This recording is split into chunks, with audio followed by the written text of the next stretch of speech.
of sea and sand. Now break down the acronym like you in class.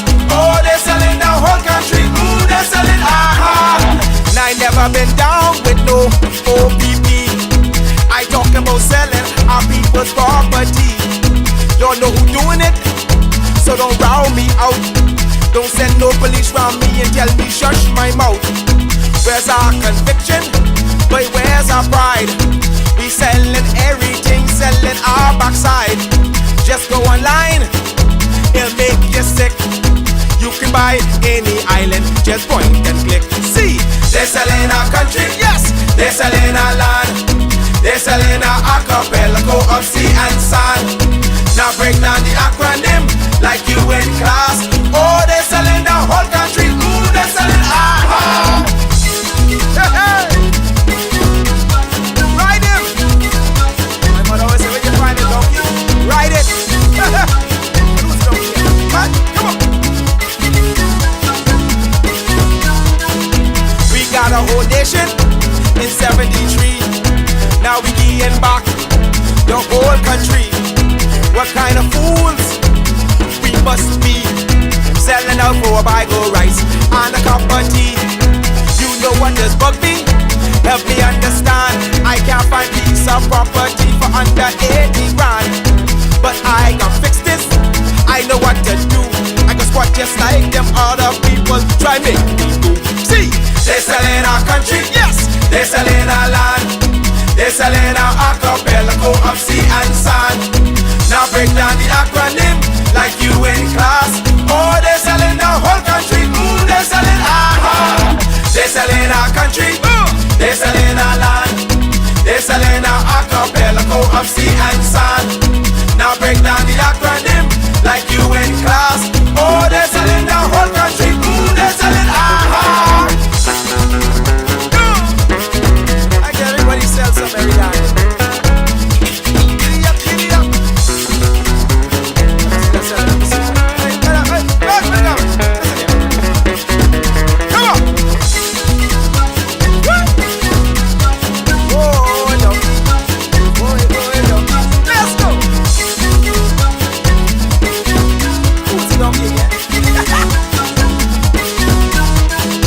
They're selling one island, eating away one key. What can be left for you and me? Is this the example? What's our kids to do? You want them have a sense of pride, or go selling too? Cause they're selling our country, yes, they're selling our land. They're selling our archipelago of sea and sand. Now break down the acronym like you in class. Oh, they're selling the whole country. Ooh, they're selling aha. They're selling our country, yes, they're selling our land. They're selling our archipelago of sea and sand. Now break down the acronym like you in class. Oh, they're selling our whole country. Ooh, they're selling aha. They're selling our country, yes man. They're selling our land. They're selling our archipelago of sea and sand. Now break down the acronym like you in class. Oh, they're selling our whole country. Ooh, they're selling aha. They're selling our country, yes, yes. They're selling our land.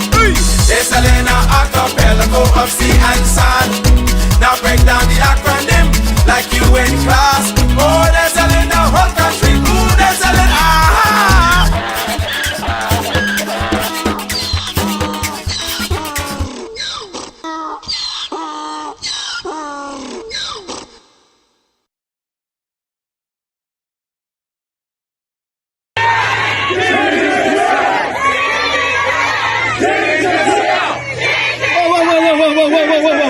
Whoa, girls, we outdoing it?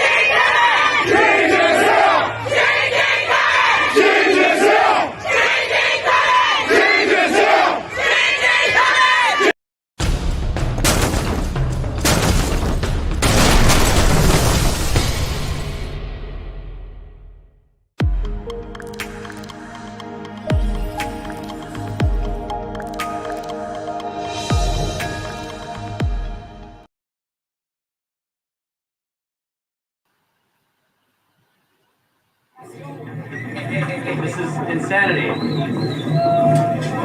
Jesus.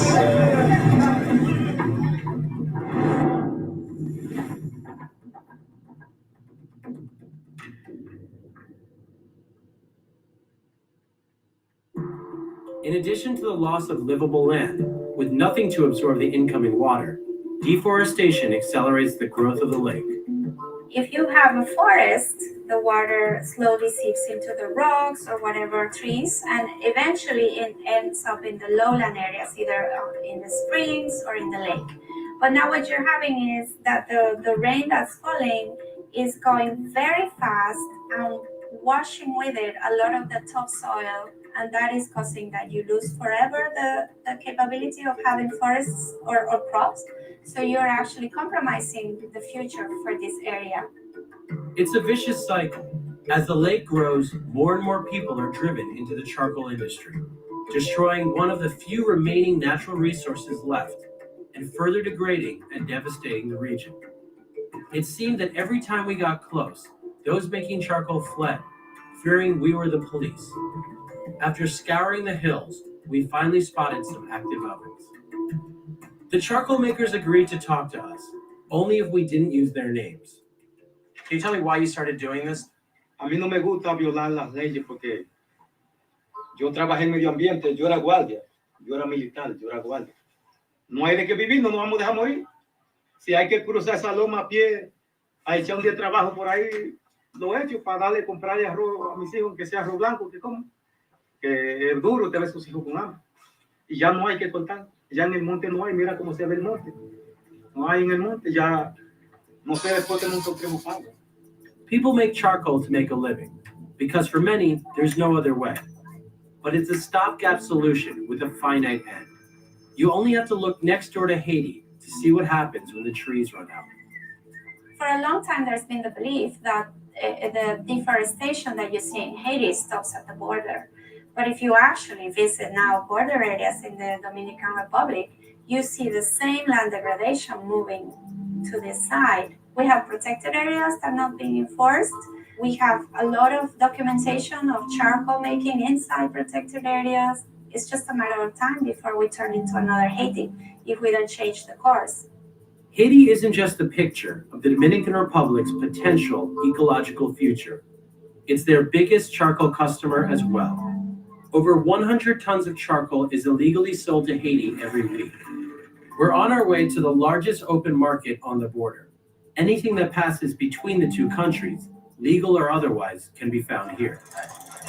So it's about 7:55 in the morning right now. At 8 o'clock, those gates open. Once these gates open, trade between the two countries begins.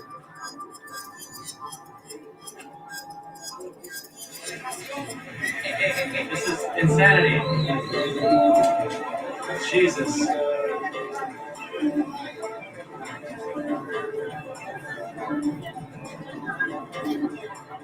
So right now, all the people from Haiti have come over to get all the goods that they can't get on their side of the border, which is everything from mangoes, rice, to charcoal.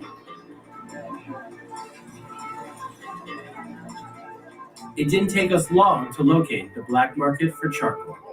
Carbon, yeah, good. Looks good. Why is it?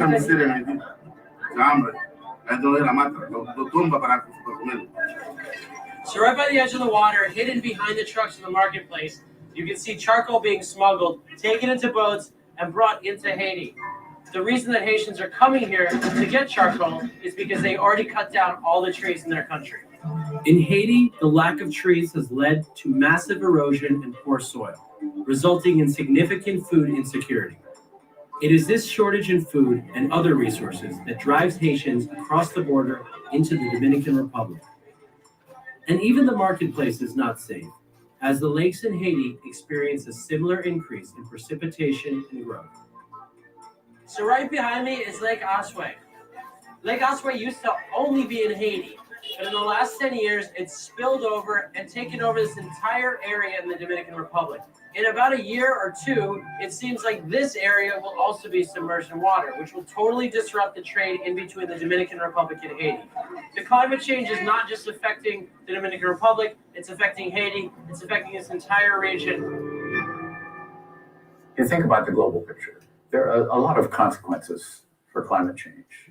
One of the things we are concerned about in our changing climate system are tipping points where irreversible change happens.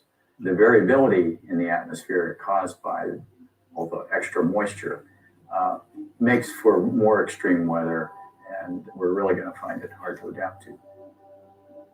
While the Dominican Republic grapples with how a few extra feet of water a year has started a chain reaction of human adaptation that now threatens the country's environmental and economic survival, the water cycle continues to intensify, and more extreme weather events continue to affect populations all across the globe. What's happened in the Dominican Republic shows us how seemingly insignificant changes in the climate can have implications beyond anything we've ever imagined. What will be the next climate change chain reaction? Where will we see the next Lake Enriquillo?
Good evening, everybody, and welcome. It's always so good to have you here. Thank you for tuning in. You know what to do when you get on here. Make sure you like and share, and also make sure you do your @followers and @highlight. I know some of you was live with me earlier, so you would have already used your @followers for the day. But if you haven't, please use your @followers, and if you haven't used it for the week, please do that now. We would really, really, really appreciate that. And so thank you all for joining me here. Those of you who are here, we need to have a serious conversation about our country. We got to have a conversation about this country that we're living in. We have to. If we don't have this conversation, I don't know what else we're going to do. And so before we get to there, I just want to welcome all of you who are joining us. Just tell me where you are joining from. Wherever you are, just tell me where you are joining from. If what constituency are you in? What town or city are you in? Where are you around the world? Let us know where you are joining us from, ladies and gentlemen. Let us know where you're joining us from. All right. So let me see. I know we have a little delay. So let me know where you're joining us from. Where are you? Where are you? I see @followers. Okay. Angie's in Freeport. Thank you, Angie. Brenda Ferguson is in Marco City. Phil McPhee is in Fort Lauderdale. Thank you, Fort Lauderdale. Fox Hill. Sandra is in Fox Hill. Patrice is in Fox Hill. And Elizabeth says, you're in two places at one time. You got to teach me that trick. Lorraine is in Freeport. Eddie is watching in Abaco. Says, Shandino. Okay, I got to go. You're moving so fast now. You're moving so fast. You're rolling. All right. Let me go back up. Okay, that's Lorraine. Darren Hall says, come to Lutra. We are on the way. Shandino Hall is in East Grand Bahama. Thank you, Shandino Hall. Denton Ferguson is in Exuma. Fox Hill. Who's in Fox Hill? Save Our Sons organization. Yes, we got to save our sons. That is very important. That's why we fight. Elaine is in Exuma. Shakira is in Freeport. We are everywhere. Favor Tina is in Bamboo Town. Dillis Green is in Nassau. Thank you, Dillis. Welcome. D Bull is in Phoenix, all the way from Phoenix, Arizona. I'm sure it's very, very hot. Portia Edgecombe is in Seabreeze Lane. Welcome, Portia. Valencia Raming is in Fox Hill. She's a Fox Hill gal. Marvin Storr is in Kalani. Brendan Carey is in Garden Hills. Tamala Nicole's Farm is in Monastery Park. Who's in Greencastle, Eleuthera? Marva McKinney is in Greencastle, Eleuthera. Julia Sanders is in Mount Moriah. Clarence Williams says hello. What is this? Mazati. Oh Lord, don't kill me because it's moving.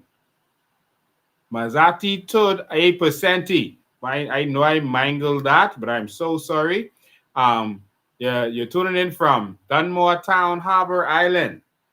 Shira Pratt is in Freetown and Long Island. You got to teach me that witchcraft where you could be two places in one. That is special. Althea Ferguson is in Kalani in the house, getting ready to vote them out. Basil Lightburn, we are voting COI Bahamian Party. Yes, this is a party for Bahamians. All right. Robert Malone is in Marsh Harbor. Welcome, Robert Malone. Donnell Mitchell is from Freeport and Marco City. Lachelle is in Fort Lauderdale. Welcome, Michelle. Mario Bain is done his at followers. Thank you, Mario Bain. Making sure all your followers know what's going on. All of you, make sure put in your at followers now. Scotty Farrington is in Central Andres. Welcome, Central Andres. We know Andres is having some fire problems too. Deborah Ramming says she's watching from Nassau. Good evening to you also. Ina Knowles is in Nassau. Benjamin Dames is watching from Nassau. Welcome, Mr. Dames. Patrick Kelly is watching all the way from Kelani. Charles Johnson, good evening. I am always watching. Thank you, Charles. Anishka did her ad highlight. Thank you so much, Anishka. Make sure that everyone, see the numbers are going up. As you all do your ad followers and ad highlights, all people will get the notification. They're blocking me, but they can't block all of us. All right. So make sure do your ad followers or your ad highlight. All right. Hensel is watching from Pine Ridge in Freeport. Yes. Getting ready to make a change in Pine Ridge. We got McNeil in Gregory Town, Eleuthera. Thank you, McNeil. People are calling my phone already. Brian Higgs is watching from. My phone is ringing off the hook. All the phones ringing. You think something happened to Brave or Brave dancing again? Every phone ringing. That means these people, they ain't watching the live. I mean, they didn't get their notification. Blessed is in Kalani. Leslie is in Burnett, is in where are they? Kennedy. They're tagging people.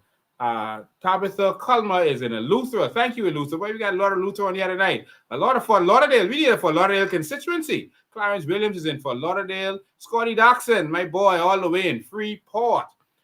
Lizzie is in Mangrove Key. Yes, Miss Turngress. Mangrove Key in the house. Sandra Camp is in Tall Pines.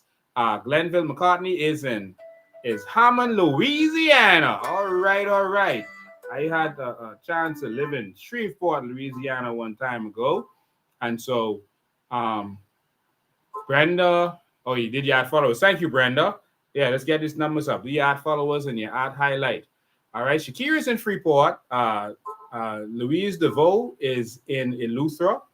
Jamon Darling is on the road on I-95. Oh my God, you're watching on the road. Smart man. Make sure you got your phone in your holder now. David Davel is watching from Abaco in Abaco. All the way in Abaco. Abaco is on fire also. All right. Portia Edgecombe is in Seabreeze Lane. What else we got here? De La Page Carey is in Carmichael Road. Queen Sheba.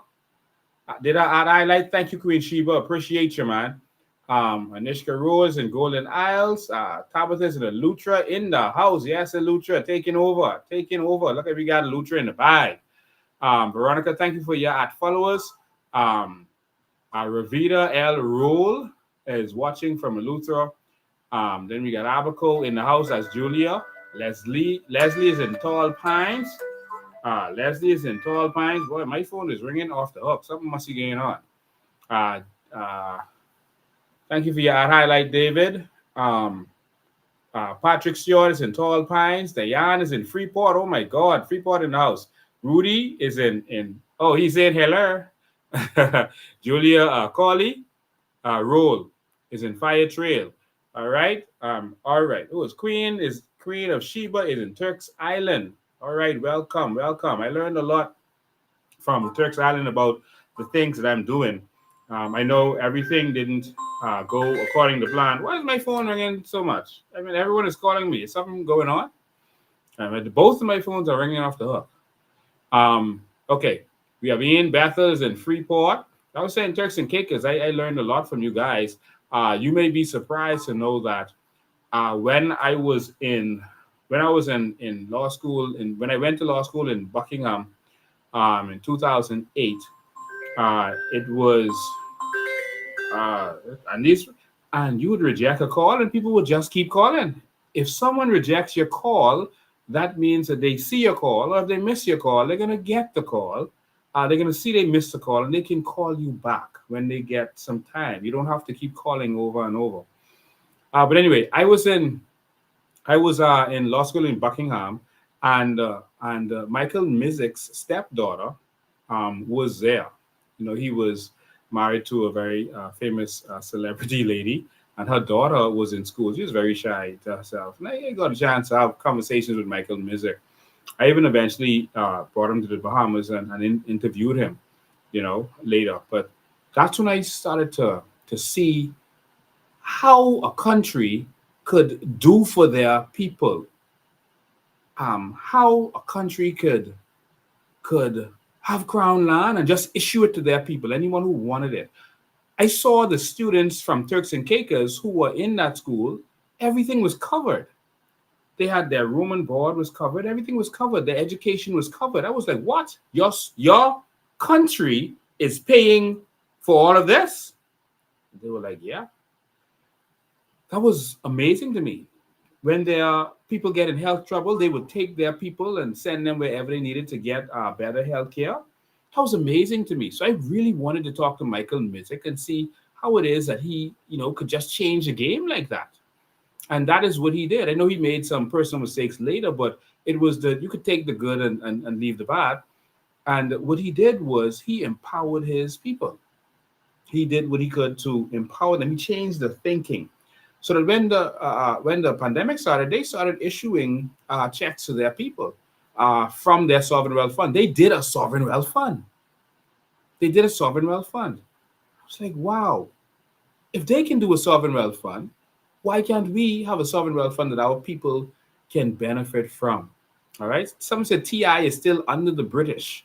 Yeah, but they have self-government. I know they took them back over because of the mistakes of Michael Minnis, but the British doesn't do it. You know, they don't issue checks to their citizens, but the TI does it. So they made that decision to do so. All right. And we need to do the same thing. It changed my thinking. And I got to advise him, even when he got in trouble, you know, he was asking me for advice on what to do and that kind of stuff. And I counseled him. And basically what I told him was just turn yourself in. Don't run. You know, someone is tagging Washington Mizik. Washington Mizik also had some great ideas, the older brother, but it was really Michael who really put it into play. And Washington now is carrying this stuff on. So I thank you guys in Turks and Caicos for leading us in the Bahamas, for leading us and showing us the way and inspiring someone like me who is going to fight all he can to make sure that our Bahamian people benefit from everything we have. And so we're going to have this conversation tonight. All right. So sit with me tonight and you're going to understand everything. I'm going to show you a country that has an interesting number one export. Their number one export is something very interesting that is going to blow your mind. Their number one natural resource. It's going to blow your mind. We're going to watch a video with that, and then we're going to talk about everything about it. But before we get there, I had an interesting day. So I couldn't get to all of your texts, but please continue to share and do your @followers, etc. I heard yesterday there was a fire. I was busy straight through all week from last week. I was extremely busy. And so I decided I was in the area. So I decided to go and see for myself and start the investigation on what's going on. You know, when I start investigations, I investigate and I investigate deeply. I will I will pick up every sliver of DNA. I will pick up every paper and roach and get to the bottom of exactly what is going on. And that's what we did today. I went into that area because we have not had a forest fire in the Western District for years now, for about 2 years now, just over 2 years since we have gone in that area and possessed the land. And we ran those coal makers out of town. And while we were doing it, there were people in denial. And this is what's so amazing. There were people just because of their political affiliations. When we started saying that these people are making coal and exporting the coal, they're doing it. The minister responsible came on TV and he said, no, no, no, it's Bahamians doing it. And he was right. Bahamians are helping them, but it's not them doing it. You know what I'm saying? Because it was being done for export to Haiti, along with some consumption here. Someone even went to the point of showing me that there's a Bahamian company, alleged Bahamian company, that actually sells coal in the food store. But that's not where the problem was. And they were ignoring the problem. And they were trying everything to just ignore the problem and pretend it didn't exist until we found the coal mine. And that's when we had the infamous incident with the gun. And, those guys never came back. All right.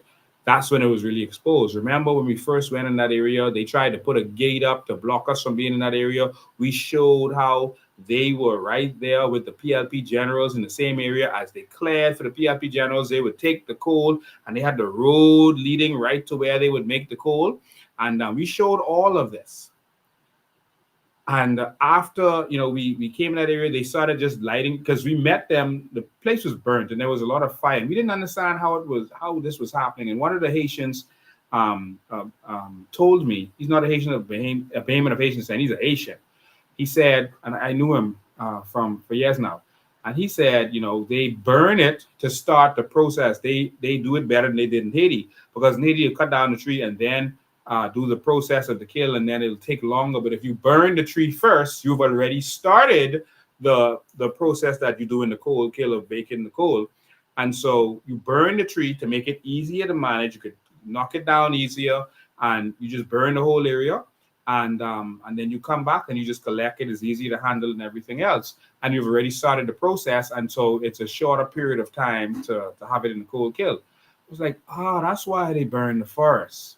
And so that's what they had done in that area. They'd cleared a lot of the area, they'd burnt it down, et cetera, et cetera. And then the government went to start to blame us. And I was like, why is the government so adamant about blaming Bahamians for what they know that these Haitians are doing? They were covering up. And it was because government officials were involved in this smuggling. And so later we found out that through investigations that in the back of the yard of Member of Parliament for Southern Shores, what's his name? Leroy Major, who was a pastor of Pilgrim Baptist Church, they would bring in the containers, and we showed all the pictures of all of this. I won't show it again. They would bring in the containers and then fill it with coal and other stuff and export it to Haiti. And so for those people who say, oh, they don't export, they sell it right on Cowpen Road, etc., we were able to show the containers being filled in the back of on Leroy Major's property, and also another one on Baintown. But Leroy Major, who's a member of Parliament for Southern Shores, I think he is responsible. Isn't he responsible for BAIC at the time? And so this comes under their responsibility. And so when we saw that, we were shocked. And it's right in his yard where he lives. There's his yard where he lives, and right behind it is a piece of crown land they gave him that he should have been doing farming on, but he had the Haitians coming there, filling the container and sending it out of the country. Every problem we have in this country is because of corruption. And so because the PLP is making money from this, they allowed it. Okay? And so they are connected to all of the skullduggery that's going on. Remember the last coal kill that I exposed? They did nothing. They send the fire truck. They clearly couldn't find it. They bring it there. They ain't put a drop of water on that. So they're letting this country burn. That's what's going on. They're letting the country burn so that these people can make money and they can make money exporting. I showed you that video that I showed here before. Someone says he's one of them. I could believe that. I showed you the video in the beginning to show you that the Dominican Republic is now being affected because corrupt persons there are making the coal illegally and selling it to the Haitians. Why? As you saw them say, because Haiti has run out of coal themselves. So they have to go and buy it from the Dominican Republic because they destroyed all of their trees. So they are trying to find places to get these trees and this coal from. And the Bahamas is being used as one of those places. And so the best way to do it is to burn down the trees. Just burn them. Burn the trees and they'll be destroyed. And no one will care if they see you cutting the tree. They hear your chainsaw. They wouldn't, oh, that's them, burn up trees. And so that's what started to happen in Andres when we chased them out of the well fields. They went to Andres and there were immediately fires, major fires. And now they can take their time and go and collect the trees in Andres. The same thing is happening in Abaco. These are not coincidences. All right? I do not believe that. What I saw today as I went to start my investigation, was this was some planned thing. You could see where the fires were started. And guess what? The government ain't gonna do nothing. Nothing. Why? Because Brave says they're his people and he can look out for them. He's always look out for them and he always will. So you saw all that happened on the live earlier. If you haven't seen it, go and watch that previous live. It'll be right under this one on the news feed. On my page. Go and watch it. You could see the cut up logs, just like you saw in that video. The cut up limbs, etc. For coal. And so this is intentional. This is intentional. All right. And so the country is being destroyed because of the corruption of these evil, corrupt politicians. And if Bahamians don't take this country back, we're going to be in problems. You hear me? We got to take this country back now. We have to vote for change. These Haitians are burning us out of house and home. They've moved into that area, and now the fires have started. They've been emboldened by the corrupt, crooked politicians who want to make money exporting this coal to Haiti at our expense. All of our forests around the nation are being burnt down. But I am the leader of a movement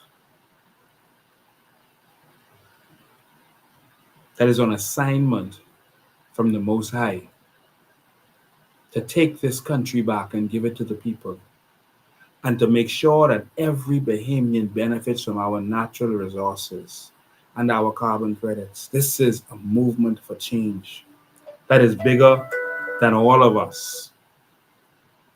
This is a movement for change. They can tell you all they want that I'm selling dreams. But we are going to stand up so that we don't have to live in their nightmare anymore. This is a movement for change. We are going to benefit from our natural resources. No Bahamian will be poor in this country again. Before I finish that conversation about the evil that these people are doing, I want to show you another video. Very interesting video. It's about a country similar to ours, an archipelago called Fiji. Does anyone know what Fiji's #1 export is? Let me know. Let me know in the comments. What is Fiji's #1 export? What is Fiji's #1 export? Anyone? Let's go. Come on. What is Fiji's #1 export? #1 export. Let me see. I'll wait. Fiji's #1 export. Come on. I know you're good for this. What is Fiji's? That's a country.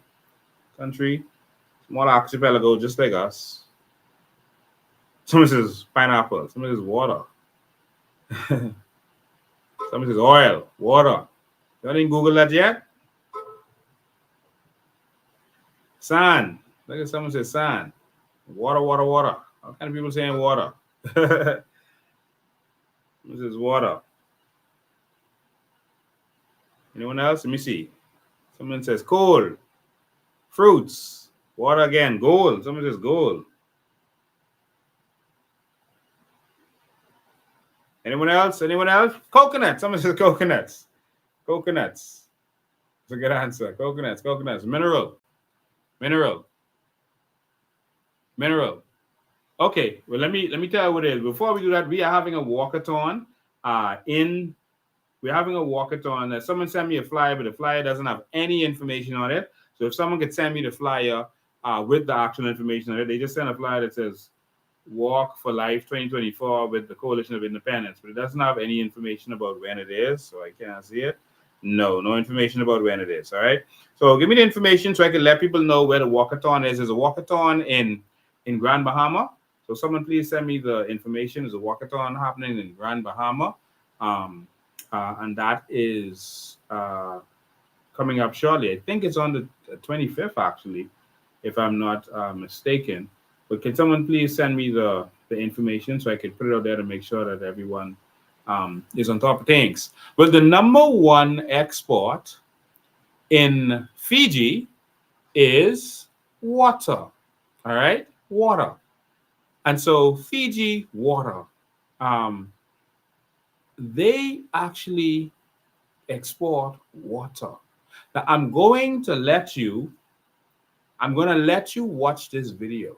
Give me 10 minutes of your time. And when we finish, this is going to be what they used to have. Reading comprehension, listening comprehension. This is watching comprehension. I want you to watch this video and look for the similarities between Fiji and the Bahamas. And then we're going to talk about all this fire and all this stuff that's going on again. But it's going to make even more sense once we tie it all together. Ladies and gentlemen, let me get this ready for you. Ladies and gentlemen, we're going to watch a video about Fiji and their number one export. But that's not the important part of this video. The important part of this video is when you see the history of Fiji and where they came from and what happened to them and what happened. And then you compare it to what's happening to us. Ladies and gentlemen, I'm going to step aside and let you educate yourself about Fiji. Oops.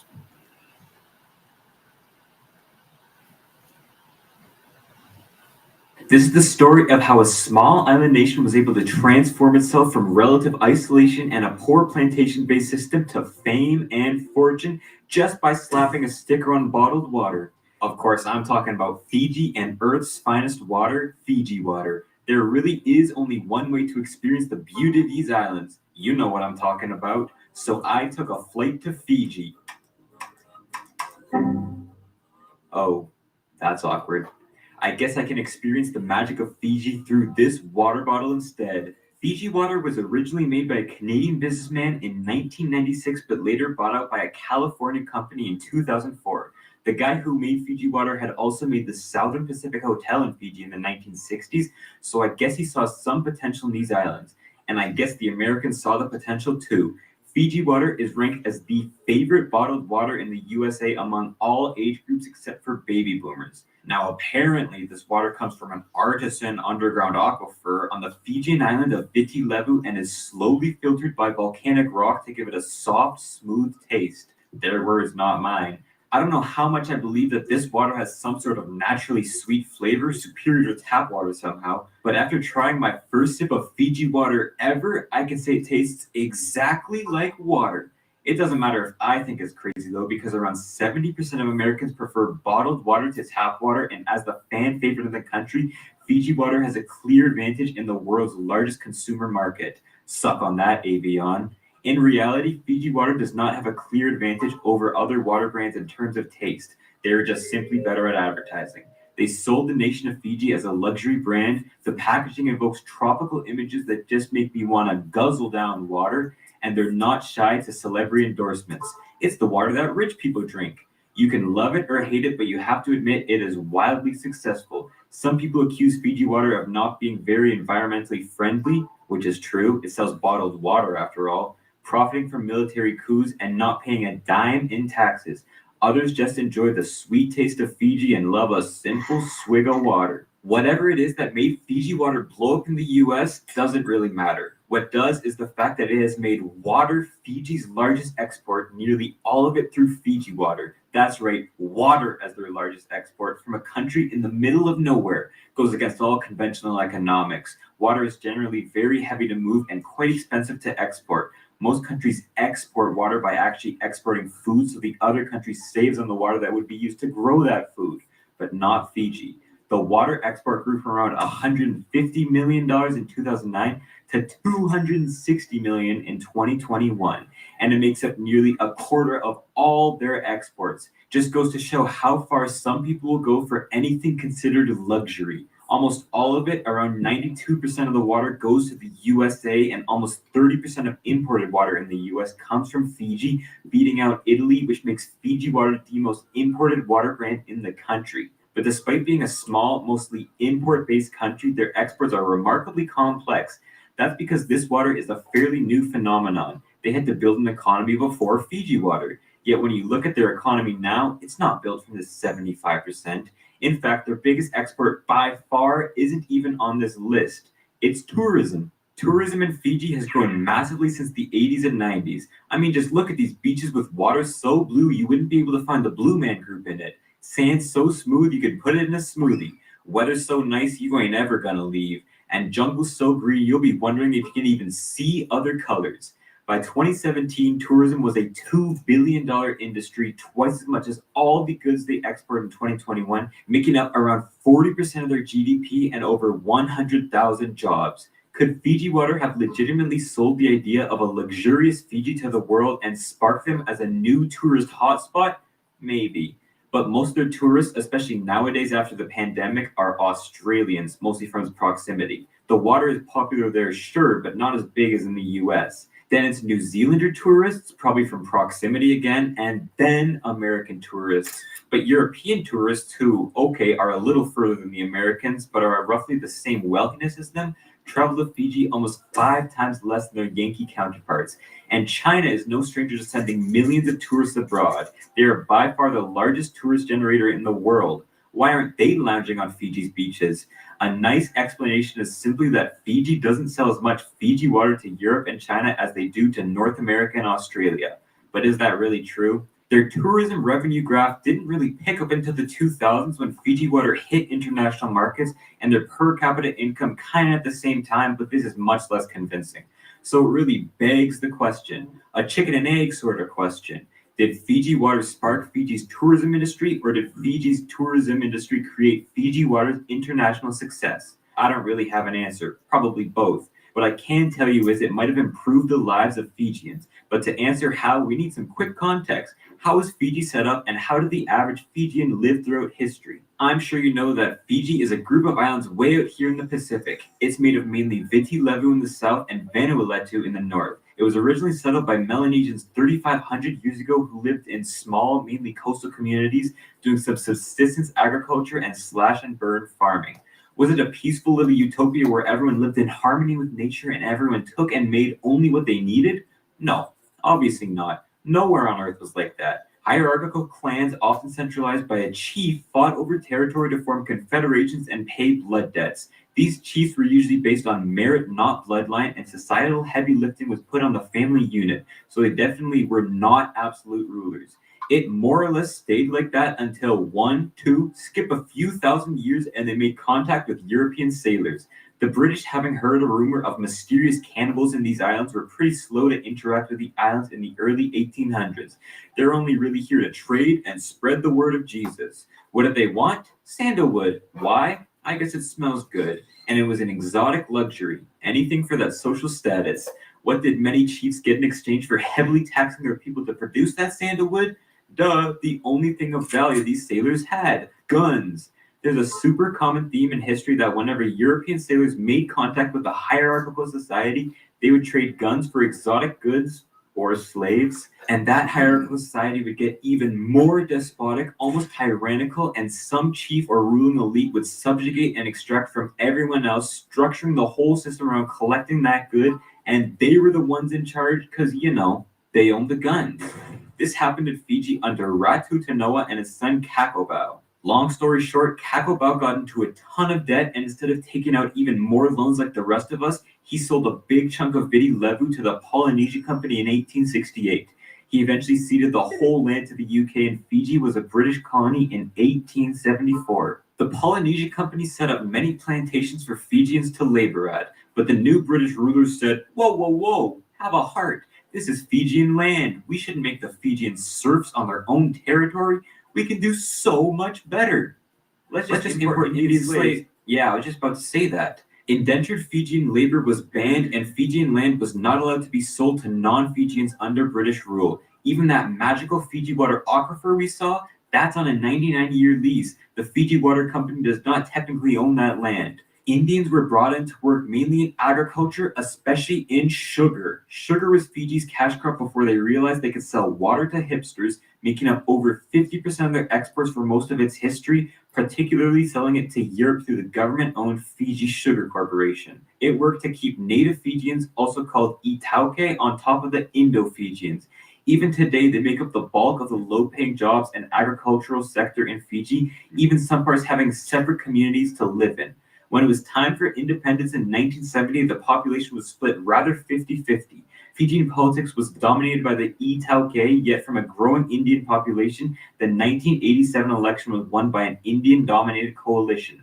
That didn't go well with Itauke politicians. 4 coups. Fiji has had 4 coups since 1987. 2 actually in 1987 after Itauke protested and members of the ruling party were arrested. They went to military rule, then slight democracy in the 90s, and an Indian prime minister won in 2000s. So another coup in 2000 under a Fijian nationalist government, and then another coup in 2006, mainly over the government threatening to sell coastal land to private companies and being accused of corruption. During this time, the economy stagnated as confidence deteriorated, infrastructure broke down, and the crime rate jumped all over. But surprisingly, this military rule was less corrupt, more efficient, abandoned racist policies, and even encouraged fled Indians to come back.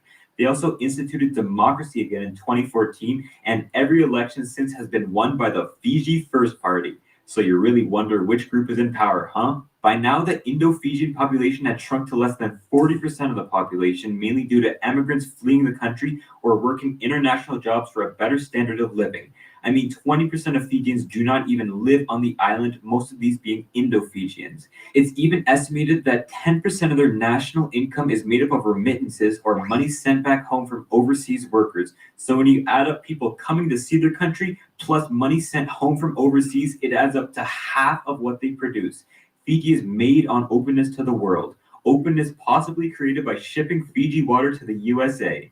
Well, it's a bit of a stretch to say that, considering for most of history they were a rather racial, sugar-based economy, only recently opening up to tourism. But this water plus tourism combo did help them slightly break out of these prejudicial, poverty-making institutions by creating better economic times, even if it's a little sensationalized. Now watch me try the Fiji Chug Challenge.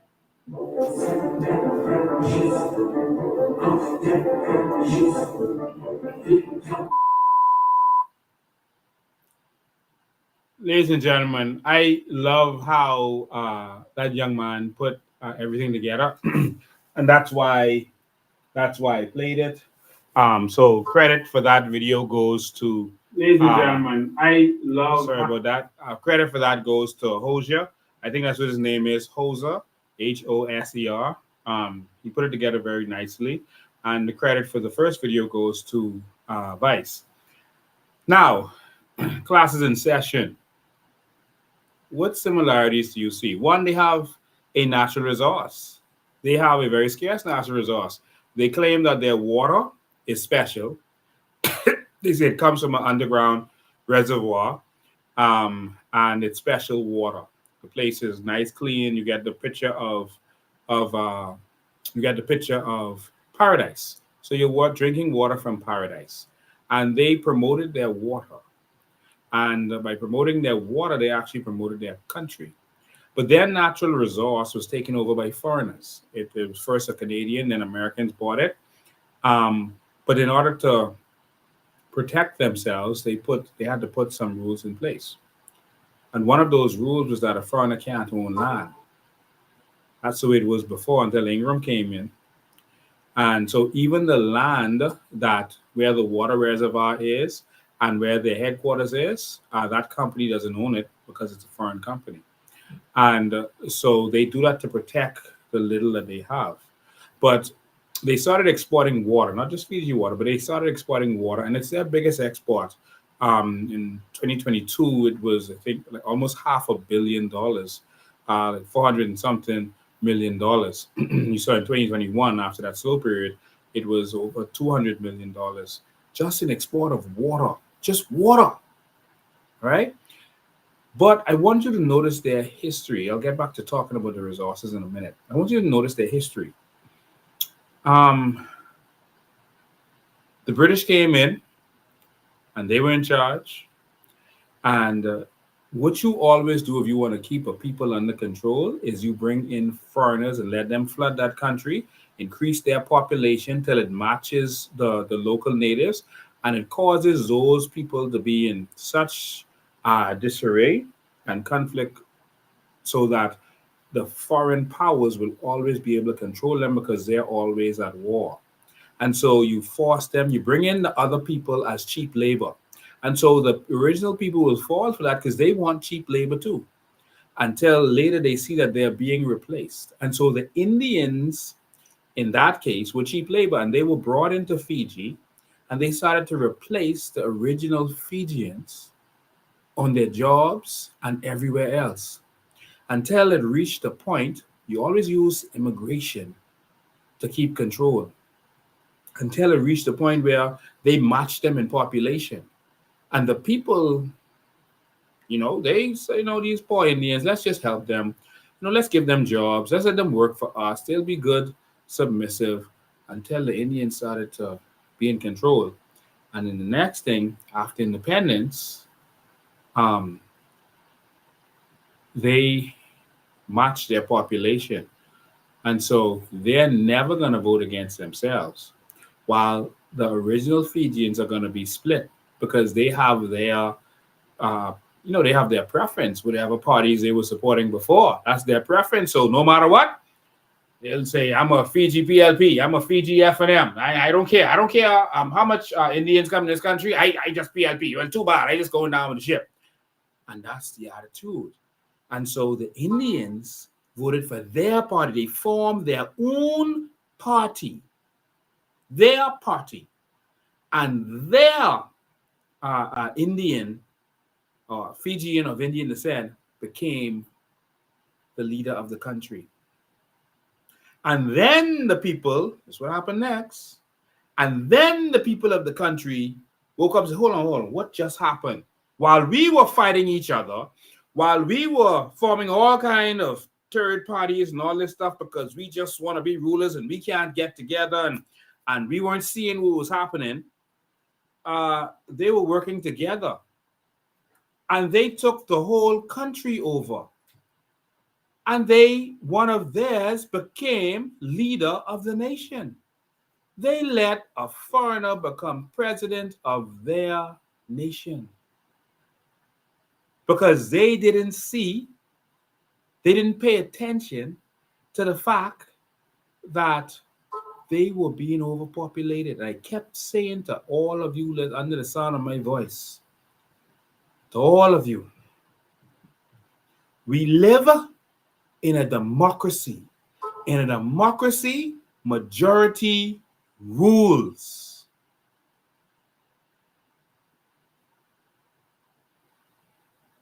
And so once they flood us, what you see happening now, you go to the passport office, they're flooded. You go to Mr. Photo, You come see who taking passport pictures. Them. You go to NIB, they are the ones flooding the NIB. They getting the cards, the NIB cards. You as a Bahamian getting paper. You ain't getting no card. They don't have no more cards for you. They getting cards. Bahamas, y'all better wake up.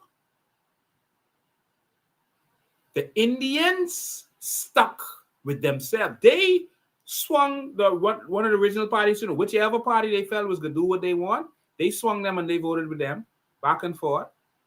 And they made each one of them party think we could be loyal to you, we could be loyal to you. The next thing, boom, they formed their own party and it was over.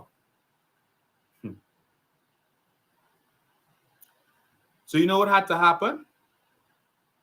Because there was someone in Fiji just like me, warning everybody, you're getting overpopulated, y'all better listen. These people taking over.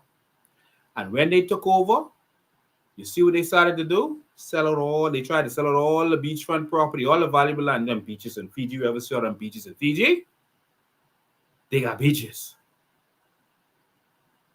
That seawater looks so good, you want to drink that. The sand looks so good. And them foreigners start to sell out everything. So they had to do a coup. They had to say, yeah, we outnumbered now. We see what's happening. We should have listened to the activists and the politician like Lincoln Bain, who was telling us we got to defend our country. And guess what they were calling them? Xenophobic. Oh, y'all xenophobic. The foreigners got to come here and work. You see, the British is smart. They know how to keep you in subjection. Always use immigration. And they was overthrown, and then they had to do a coup. They had 4 coups since 1987. 2 of them was in 1987. In 1987, they realized, hold on, these Indians taking over our country. No, we got to stand up and fight. And they stood up, and they fought. Bahamas, don't let it come to the point where we got to stand up and fight, because I telling you what coming. Everything I say comes to pass. If we don't vote out the PLP and FNM this election, what happened to Fiji will happen to us. And it will be over. Right before your eyes, there's no law for them. They are flooding in. As soon as election happened, ladies and gentlemen, they flooded Inagua. Flooded. The word was on the street. They got a Haitian prime minister. Everybody come. The COI had to jump in a plane and force their hand and expose everyone. But on the airlines, and I was live, and we were telling the people, this can't work. Gotta send them back. And we forced their hands. Forced them to put them in them planes. They was making excuses. Then we started to notice that even though that happened, all the shanty dams was growing and it was exploding, and the government was pretending that it wasn't happening. Oh, shanty dam problem. Don't listen to Lincoln. They talking foolishness. Oh, they xenophobic. They don't want these people to live. Stop hating. Leave these people alone. Remember? Until we jumped on the plane, went over there and showed you. This thing went from this big to this big. And the government allowed it to happen. They watched it to happen. Immigration was saying that they got instructions to leave them people alone. Police got instructions to leave them alone. Defense force got instructions to leave them alone.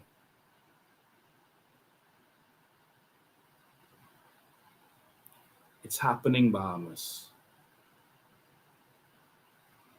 So they're going to have to come and try to silence me. Because allowing these people to immigrate has nothing to do with humanitarianism.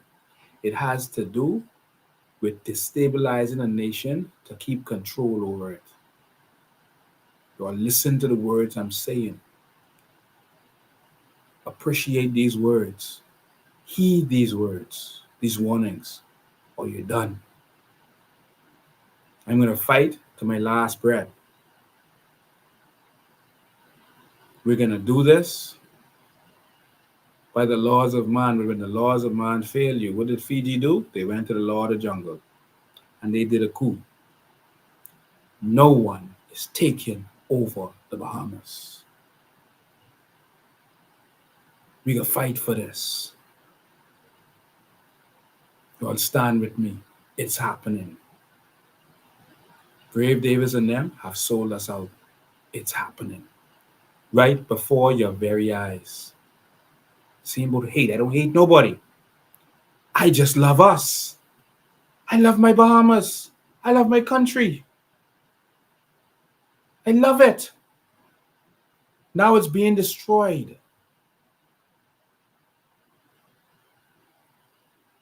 Y'all let's stand and fight with me. Y'all don't let's not just pray for this nation. Let's fight for this nation. Y'all let's put aside our differences, put aside our political colors, and unite together as one people, standing up for what is ours. I don't despise a Haitian man who will do what he can to take care of his children. That's his job. I despise a Bahamian man that would sit down and let a foreigner take bread out of his child's mouth, take a job from his child, take a hospital bed from his child, take a college desk from his child.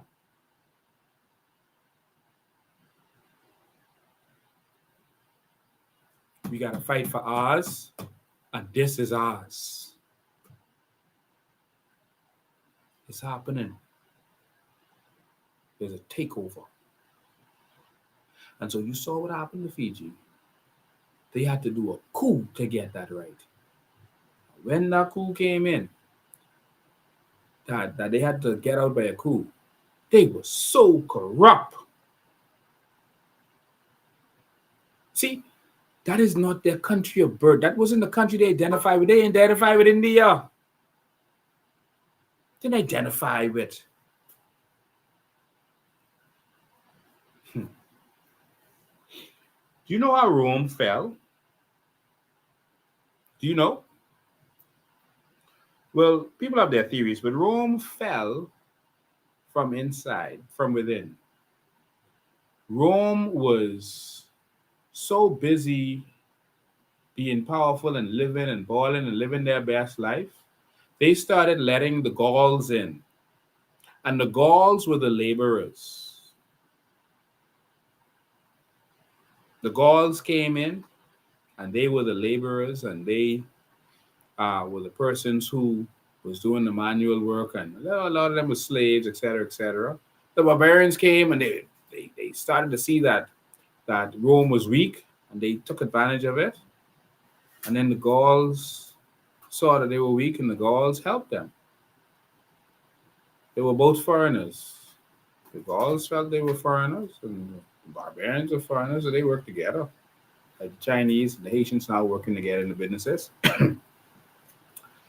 Well, because of the Gauls defeated them from on the inside. The Gauls is what we now know as the French. Isn't that ironic?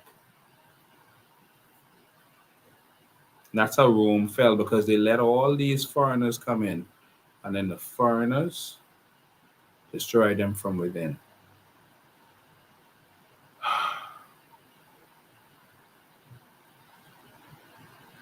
Haiti was founded on corruption, and we can't let what happened there happen here.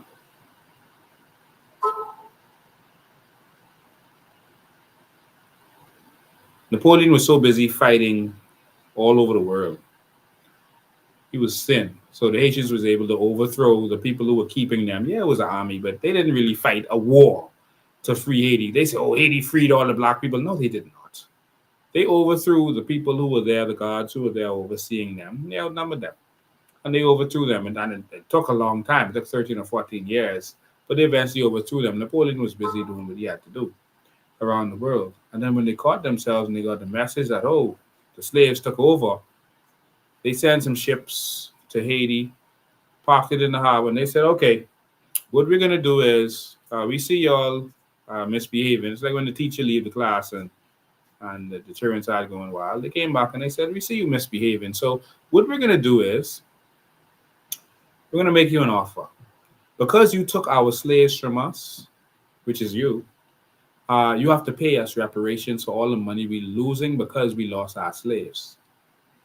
And Haiti didn't have the money, so they would have to borrow the money from France in order to pay the reparations. So they were paying twice. Well, more than twice because the interest. So they sold out. They didn't fight for their freedom. They bought their freedom.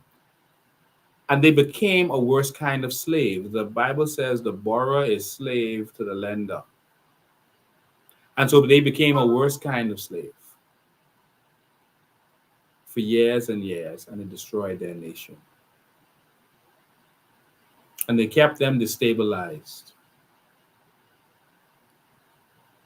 because they started out in debt. Back to Fiji. They used the immigrants, bringing in the immigrants to destabilize them. I'm not against immigrants. I'm for immigrants, but I want them to come work for us. I don't want us working for them. I want us building the houses. I want us living in the good neighborhoods. I want Bahamians opening the businesses and having others work for us. Whether they're American or European or Australian or Haitian or Chinese, they come work for us. Why do we have to be the labor? Who fooled you and told you that you have to be the slave? That you have to be the servant? Why can't it be the Bahamian who is royalty in his own country?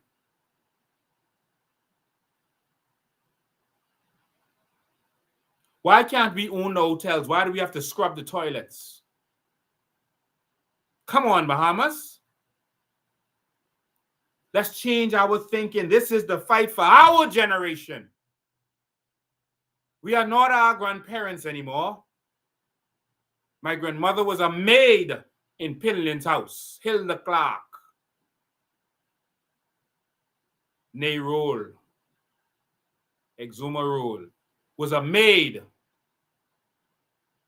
in the Freedom Fighters' house. You see what the Freedom Fighters didn't do was empower us. They empowered themselves. And so my grandmother worked for Sir Lyndon Oscar Pinlin. My father worked at his gate as a police officer. I am ending the slavery. We are coming to take control of our country, and we are going to be a nation of kings. And we are going to be treated like royalty, all of us. Because now the white Bahamians and Chinese Bahamians and every Bahamian sees that as long as you're a Bahamian, you are nothing in this country. What is the advantage of being a Bahamian? As long as you're a Bahamian, you are nothing. And Toby learned that the hard way. He got the deal for Paradise Island. They threw him on the side as soon as RCI decided they wanted. Well, a foreigner once said, you're a Bahamian. Yeah, you might be white, but you're a Bahamian. You can't have it. Nothing in the Bahamas belongs to Bahamians. Remember when Luther wanted the area where Disney's now developing? And when I saw that, I said, well, they're Bahamians. It doesn't matter if they're white or black Bahamians or whatever they are. They're Bahamians. They will not win over any foreign country or company. Remember Ingram said Bahamians need not apply. This is happening right before your eyes. And you just want more of that? Do you think if you remove Brave Davis and put Pintard there, who is a puppet of Brent Simonet? You see, Ingram could control Brent Simonet a little bit. You see, Minutes could control Brent Simonet a little bit. Puppet Pintard, Brent Simonet, and the oligarchs and the white knights will run this country and run it in the ground. They will rape everything from this nation. Everything will be gone.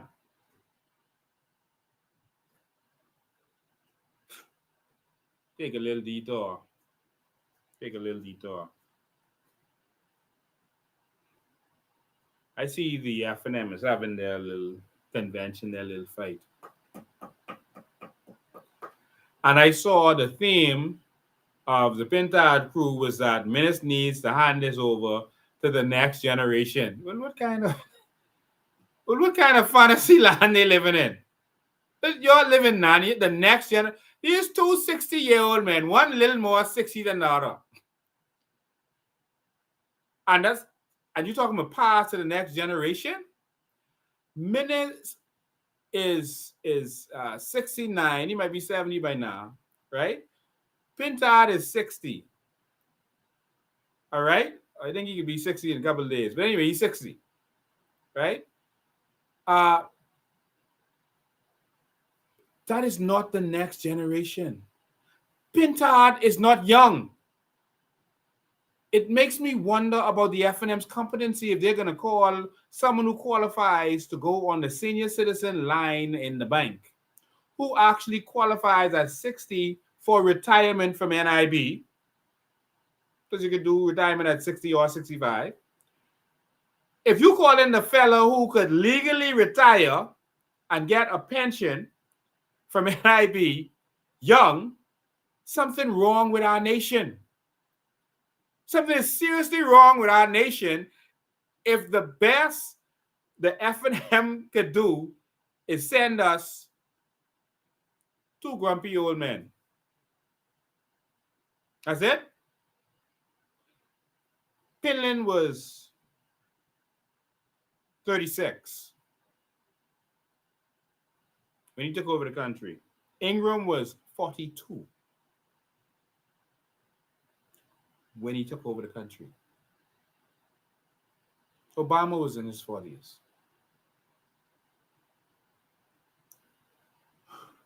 We need people old enough to have some good life experience, but young enough to have the energy and the vigor and the fight to make it happen. If all we got in this whole country is 60 and 70-year-olds to lead, I'm not saying that they can't contribute. We need them for their wisdom and their mindset, et cetera, but if that's all we got to lead, boy, we need to let them take over. We're going to turn this country over. We finish. If all we got is Pintard is going to be 62 at the next general election if it goes a full term. But please, Jesus Lord, don't let it go to full term. Minutes will be in the 70s. Pintard, 62 years old, well into his senior, going on the senior line in the bank. So what Pintard keeps doing is he keeps shaving all his hair off, all the mustache, everything. He shaves everything off to look young. And then he wears jeans and stuff like that, so people won't remember that he's old. We need a new Bahamas with new vision. You see what Fiji did? They took water. And they are making money with water. Remember I told you that we will go into different things that a country will own in order to make money. We will not make money from taxes now. We're not looking to survive off taxes. We're going to make money from our vision. You see? Someone says, Pintard is hitched to Fred Smith. Yes, that is true. Pintard worked for Fred Smith and saved the base. And so, all they want to do is let them people come in. They fought for that. Pintard fought with Fred Smith to let them people not be touched in the shanty towns, etc. So, you know what to expect if you vote for FNM. The oligarchs can take over the country. They're going to be corrupt. They're not going to answer you. They can treat you like dirt. They can talk all the good talk before we get it. Oh, we can have that. See, all they doing is copying the change. They even saying change is here now, and they saying it's unstoppable. They got say oh, they're all over the place. So I'm sorry, I'm looking at your comments. They got a PR team to come and advise them from the US, and they were saying that, this fellow named Lincoln Bain, he's controlling the narrative. People only talk about what he talks about, and people is listening to him. So the PR team told the FNM, Pintard them, will just copy him. The fastest way to catch up is to copy, and that is PR 101. They say just whatever he says, you say it too. Whatever he do, you do it too. And then eventually, people will associate, they ain't know who was the originator. People forget easy. So just do whatever he does and say whatever he says. And that's when Pintard started doing a little protest, a little fake protest, and trying to cover immigration and that kind of stuff. And they started saying change and all this kind of stuff. So we let them talking about change going in the next election. Voting for the FNM again is not change. Voting for a 60-plus-year-old named Michael Pintard is not change. Voting for the Progressive Party is not change. That's that. So I just wanted to go there. But we're going to run a country with vision. They use water. I mean, the simplest of things. We got what everyone needs, sand. Fiji can't touch the sand on their beach because it's not renewable. It'll be gone. We have sand that renews in our ocean. We have so much that we could benefit from, but we don't have leaders with a vision. They want to tell you, one, remember the lie that there's no natural resources. Remember that lie? So now what do you believe? Remember the lie that carbon credits wasn't real? Lincoln Bain is selling dreams. Don't listen to him. Before election?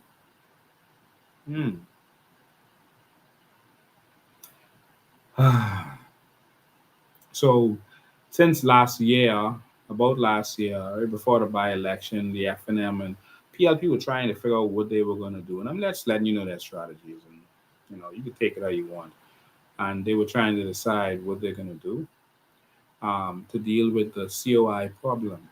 And they needed to neutralize me because nothing they were doing works. They're spreading lies. They would just throw a bunch of lies out there in hopes to confuse people. Because normally in politics, you just send a bunch of lies. And then when people hear it, they say, man, you're hearing this so much, it gotta be the truth, man. It gotta be true. Just keep saying it, and it gotta be true. But that's not working this time for some reason for them. So they said, you know what? We tried to form a fake party last time with Cassius and them, a fake coalition party. And so what we need to do is we need to replace him as a voice. And we need to have other people come on and be the voice of talking about natural resources and carbon credits and stuff. So let's get some other people talking about that, and let's rope them in and let's see what happens. And probably if they get enough traction, we could even get them to form another third party, and we'll see what happens with that. And so they are actively plotting every day to see how they could distract you from this movement. So if you see people out there saying what we're saying, but they can't come with us, it's a reason. Wake up. It's a reason. If you see people out there pushing the same message that we are pushing, but they're not willing to work with us for one reason or another, it's a reason. All right? It's a reason. Because if me and you have the same enemy, we're allies. That's automatic. I'm not going to say, you know what? Yeah, this person coming and kidnapping all our children in the community, and we need to stop him. We need to fight him. But I want to do it with you. Why? He's doing it to both of our children. Yeah. But I just don't want to do it with you. All right. And so what they want is to be in a position to be another voice. So there's money in this for activists, and there's money in this for other third-party leaders. They don't think that they could win. Think about it. As a third party, do they really seriously think that because they offer themselves, people are just going to vote for them? Like, it has never worked for them in the last 30 years. So they really think that just because we offered ourselves over and over and over and over and over and over and over. So this time, we see that last time they didn't vote for us. They voted for COI, but this time they can vote for us. and it seemed like the same cycle over and over and over. Why not work together? Because the biggest business in the Bahamas right now is to work against the COI. Go on social media and talk bad about Lincoln being in the COI. That's the biggest money maker in the country right now. Listen, I ain't hating on you. You notice I don't even send them sad to the police. I don't lock them up. I ain't taking bread over Bahamian mouth. Listen, say whatever you want to say, do whatever you want to do. If Bahamians believe the nonsense that these people put out, then that's on them. But if you see that someone else and you have the same mission, vision, everything, but they don't want to work together, think about that. No, we just want our own party. No. They are going to find another party to pay them, fund them. They're going to bring some good candidates. They're going to tell some people, listen, you all come together, and y'all, I want you to go to this party to make this party look good. We can have, after election, we can make sure you're straight, man. But just go with this third party. Don't worry, y'all straight. Y'all can show y'all face. Y'all get out there and campaign because you're really with us. And go with this other party, some credible people, and we can fund you. And that's the plan, all right? But the plan the COI has is a vision for the new Bahamas. A vision for us to own this Bahamas. That's our plan, all right? A vision that we will own this country. Smart vision. 21st century vision. You know, every day we have conversations about how we're going to improve this country. That's what they do in Dubai and Qatar and all this. They're talking every day about how they can improve the nation. I was having a conversation with Madam Chairman this week about how we're going to revitalize or redo waste management in this country. Sanitation. These smelly, dirty garbage trucks spilling garbage juice, what the children call Beetlejuice, all over the roads and all over the streets, coming in the middle of the night now, which was actually a good idea, doing the 9 10 a day, and making noise, and you got to put your garbage out on time to make sure it's there and ready to go. Do you know what countries in Europe do? You put your garbage in a garbage chute in front of your yard or on your block. You put your garbage in a garbage chute, and just like you know, the bank, remember some of the banks used to have their teller, used to have a chute with a container that would use the vacuum air and send whatever it is to you through a tube. They use an air tube that sends the garbage straight from your house or your block and sends it straight to wherever it needs to go. So straight from your house to Harold Road, underground. They have these big 18-inch tubes in Disney World too. They're also in Roosevelt, New York, but they're all over Europe. There's no rodents, none, because the garbage isn't sitting out there waiting for a truck to come for it. See, we could. There's so much ideas to transform our country, but the only politicians only do what they could make money from, and that's why our country isn't advancing. So we're talking about things like your garbage now, just like how water and electricity is piped straight to your house. It goes in the chute. That chute takes it straight to where it needs to go to recycle it or to destroy whatever you want to do, waste energy or whatever you want to do. We need new thinking. And the thing is, most of these stuff are being done around the world right now. And these are countries where our leaders are traveling. How do you go to Europe? See that they don't have no garbage on the side of the road. See that the place is clean. There's no rodents running around. Because you just take your garbage, put it in the chute, whoop, that goes to the recycle plant. And then you come back home, and then you just love it the way it is.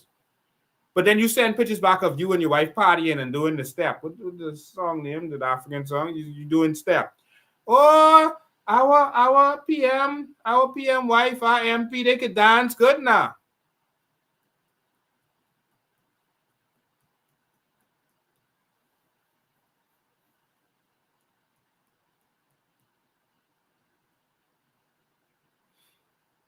The countries they visit and have district cooling systems. You don't have to be hot in your house sweating. They have district cooling systems. How do these people travel around the world, experience this, and then don't even try to bring it back here? District cooling system means it's cool with cold water, reduces the load on the electricity grid by half. So if they need 400 megawatts, now they need 200. If they need 200, now they need 100. Easier to go solar. But if district cooling systems where cold water is pumped into pipes, into your community, into your building, into the mall, into the hotel, and the air blows off the cold water into your thing, and the cold water, once it gets warm, it goes back and it cycles. Just water going around. Easy. Everyone got AC. And it takes the load off the electric grill. Come on, man. They say they've been to Dubai. They've been to Qatar. They borrow money from these people. Why don't they come back with the good ideas they have to improve the lives of their people? But we just got to vote for them because that's just what we always was, right? You just always was PLP, so you just always got to vote for that. You just always was after them. No vision.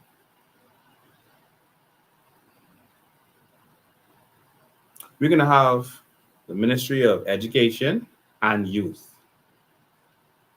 together, not Ministry of Youth and Culture. What? Youth, Sports, and Culture? No. Ministry of Education and Youth will be together. You see why that makes sense? The Ministry of Sports will be an international business for us. I saw, and it broke my heart, I saw Tony Williams-Darling and another athlete. They were disturbed. They see all the hype and the fluff and the pageantry of, oh, we had this big event. Look at our facilities and look at how we did good. We did this event and it came off well. And oh, people bragging about, oh, they did the relays and it was so good. But the athletes did poorly.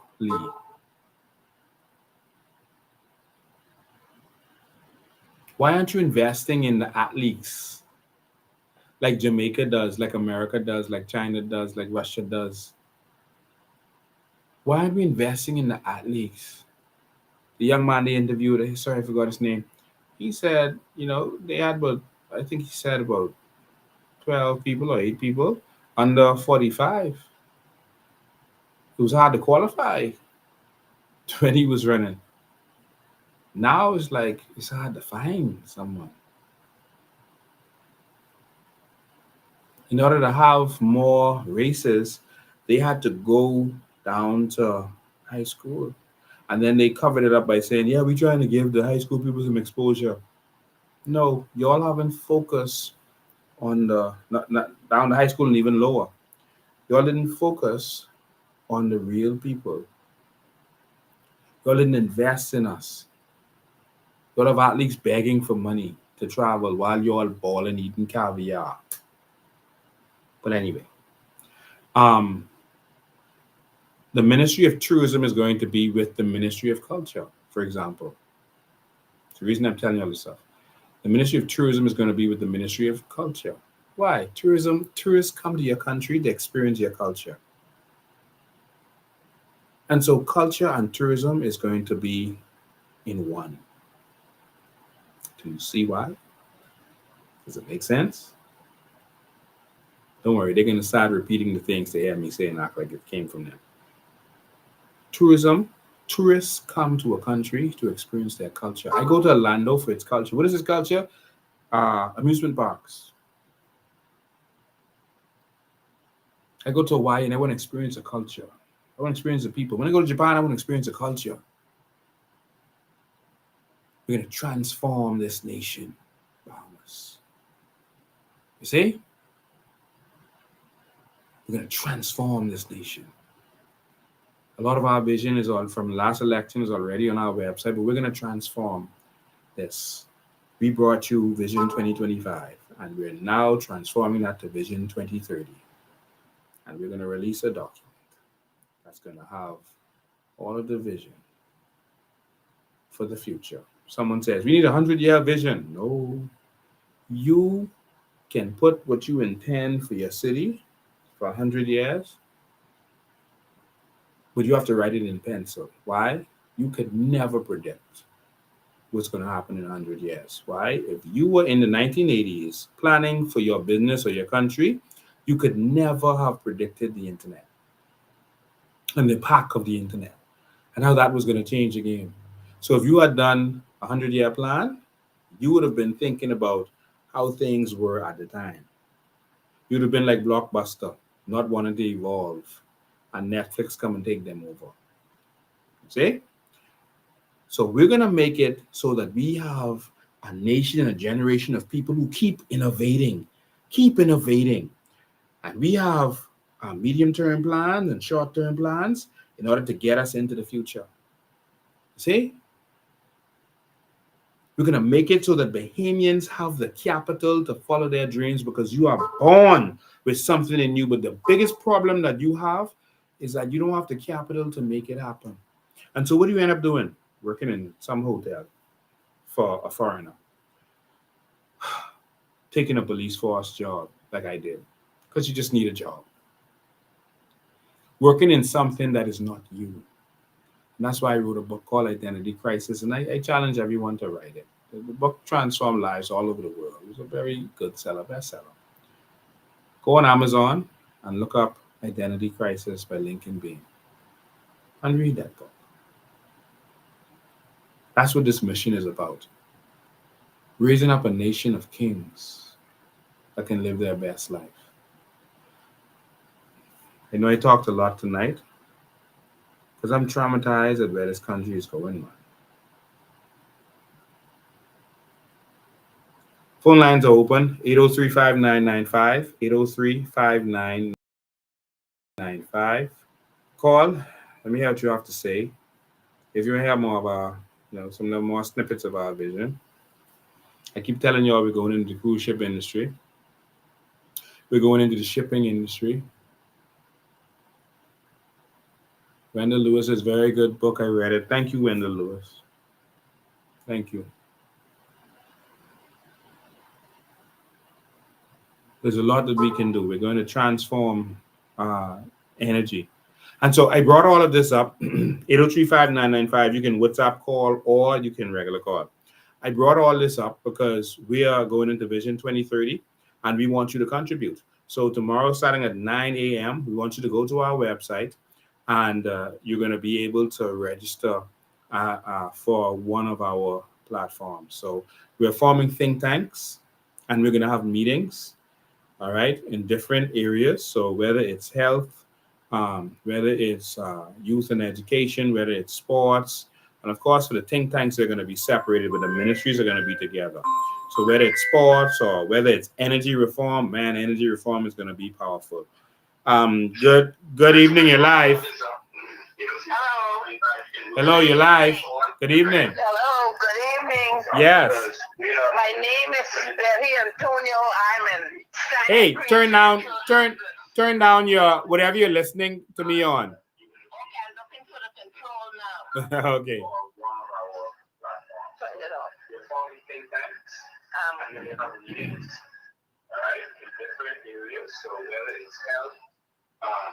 Okay, you find the control? Yes. Okay, this is Miss Benny Antonio from where? Sandy Creeks, Andros. Welcome, Miss Benny Antonio. Okay, thank you. I just want to get this out. I am a widow, a half-crippled widow. Wow. And my husband land what he left for me. Queens Highway would split the land in half. What? 60 plus years. Hold on, Queens wait. Highway runs You to have the land, so you and your husband have land, and they put the road through your land? Yes, and we never knew that he could get paid for it. We never know because no one ever said nothing to him. But, Faisal Mom- was his daddy, and his daddy died and leave him in control. And when we started was in 2019 through our daughter. She called Wayne Monroe. She told him, but that her daddy have land and the highway run through it. So he said, your daddy rich. She said, no, sir. My daddy don't have nothing. So he said, how come? Bring in your daddy and all his land paper and their passport. And we went in there. And he looked at it, he said, and he run through everything. He said, your daddy is the rightful owner. He said, now what happened? Government owe him. You listening to me? Wow. Wayne Monroe told you all that. Wayne Monroe told you all that. Yes, but he wasn't in government then. Yeah, so he in government now, so y'all should be straight. Mom, you are rich. Straight. He said he can't handle the case no more because that would be a conflict of interest. But somebody in his office will handle the case. So There was a lawyer in his office who would take the case. I could call her name big and bold. What I'm saying is the truth. Her name is Regina Barnaby. She took over the case. Twice she said we didn't, you have to pay $1,500. So when this case comes to submission, I mightn't be calling the words right? She said they could summons him if the government don't want to come to court. We paid the $1,500. Me and my husband, we paid $5. He took sick. And my son paid the other $1,000. He got the receipt for it. wow. You know something? After my husband was sick, bad in the hospital, I called the girl, the lawyer. I said, man, something has to come up. Something has to be straight. I said, what happened? She said, well, the prime minister won't come to the table. So I said, well, and that's the reason why we paid the $1,500. They say, if he don't want to come to the table, the $1,500, they could summons him. They could send out a summons. She ain't call it summons, but you know the right word. Then I said, well, so what happened to that? Miss Antonio, let me tell you one thing. That's the prime minister, you can't carry him to court. I said, no one is above the law. Why you can't carry him to court? I said, Donald Trump been to carry him to court, and he is a billionaire. I said, so why you can't carry? She said, well, I ain't gonna do it. I ain't gonna do it. What? She said, call me back. When I call her back next week, they say she quit the flame because she didn't want Brave Davis, give him a summons to come to court. I said, poor, half-crippled woman. You hear me? Brave Davis trying to get a $300 million from that port authority, but he had to pay me for 60 plus years. They said they couldn't do nothing until my husband will done be probated. The will done being probated, everything my husband leave for me. But yet still, I feel like screaming tonight where I hate so bad. Then this lawyer, what he named, what called me last weekend, what he named, Gibson. He come on asking foolishness if we ain't getting no notification that the government run the road through the land. Because what happened is he think 60 plus years, man, the statute of limited done up for that. Let me tell you all something. I's a poor woman, and I say what I mean, and I mean what I say. If they can't straighten me and my children, we catching hell and we hurting, I will close off the road because I'm Central Andros. North can't come south and south can't come north. You got to come through me. I agree with you. That's your road. Mom, that's my road. Mom, let me say this to you. Every day I hear the stories of Bahamians who have been, just wronged, just ripped off by these politicians. Just hoodwinked by them. I mean, And let me tell you something, son. I don't have a husband. My husband been dead now 1 year and 6 months. I have no one to take care of me. My poor grandson, he trying his best. I ain't got no... Let me tell you something. Social services to give me one little food coupon to stop that. What? So now they want you to die. You understand me? Yeah. I am the same person. I might be crippled. I might be walking, but I'm still walking with my cane. I am the same person. When my daughter get injured in the Sea Hauler, I is the same person who stood with Lincoln, and I handcuffed myself to the Perry Christie gate. And if they gotta push me in my wheelchair in the middle of the highway, I will cut that road off. That's my road. This Betty Antonio who called Perry Christie the Big Bird. So he just like you on Sesame Street. This Betty Antonio who called Perry Christie the Big Bird. That's the woman. That's the woman. Yeah, man, you was handcuffed to the gate with me. You got locked up with me, eh? Oh, yeah. Oh, wow. So I was getting locked up long time. Let me tell you something. I ain't gonna let hang and play dead. I ain't them set with to say a shovel is a big, fancy digging apparatus. A shovel is a shovel. I can give the world what it is. Mom, I can say this to you. I fought for you and your children and your grandchildren. When everyone else said it was impossible, you'll remember. All the big time lawyers you all had said it was impossible. I'm going to say statute battle, but I fought for y'all, and y'all got your settlement in the end. Persons got their payout. It was a big sacrifice for me. They attacked me. They did all kind of stuff. What's your name? Me? Yeah. Lincoln Bain. Oh, yeah. That's my child. That's my child. And he know how I go. That's why if I can't get help from nobody else, I can call Mr. Bain. I want help. I can barely walk. I have a walking cane and I have 2 wheelchairs. One sitting on the porch and one in the kitchen. We need to build a house in the middle of that road, man. But, Mom, I can say this to you. I hear every day of Bahamians who get railroaded just like this, and I'm tired of hearing this. And I could tell you, and I could promise you, and I could assure you, I think we lost the call, but I can assure you that I am going to fight for every Bahamian who were wrong, whether it was Ingram, Christie, whoever wronged them. Persons whose land was taken away from them. It's scores of people going through the same thing. People who were bullied. There's an old lady just like her. They own Half Moon Key. Ingram just take the beachfront part of it. It was 440 acres. He just take 40 acres and give it to Disney. Say, all sue me. That's what Ingram do. Well, people only know to do with this land. And he just took it. Because they can't fight. I'm going to right the wrongs of every Bahamian who was wronged in that way. That is a promise, a solemn promise. You all screenshot this and you all watch me. As soon as the COI gets in the power, you remember these words. Every Bahamian who was wronged in that way,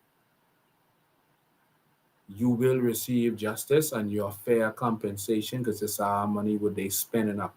This is our money they took and gave to Shane Gibson and Frank Smith and Clayton Fernanda and all these other people. This is our money. So if they could write them, I'm going to write every Bahamian who road was put on their land and they ain't get paid. We can right the wrongs. So we fighting for. And he asks you all to fight with me and watch. Watch the difference. Royalty time. It's royalty time. It's time for us to be royalties, and it's time for us to collect royalties. It's time for us to be royalty in our country, and it's time for us to collect royalties. It's time for a vision for New Bahamas. It's time for a country that works. It's time. So everywhere we go, people are saying that they are transformed. A lot of people aren't getting the message. Some people still depend on the media, the mainstream media, for their news, so they're not seeing what we're saying. Make sure I share this message. A lot of your family and friends might not be on Facebook, but again, it's on YouTube. That's what I'm watching in the back here on the TV. That's probably what Mom was watching, because she had it on TV.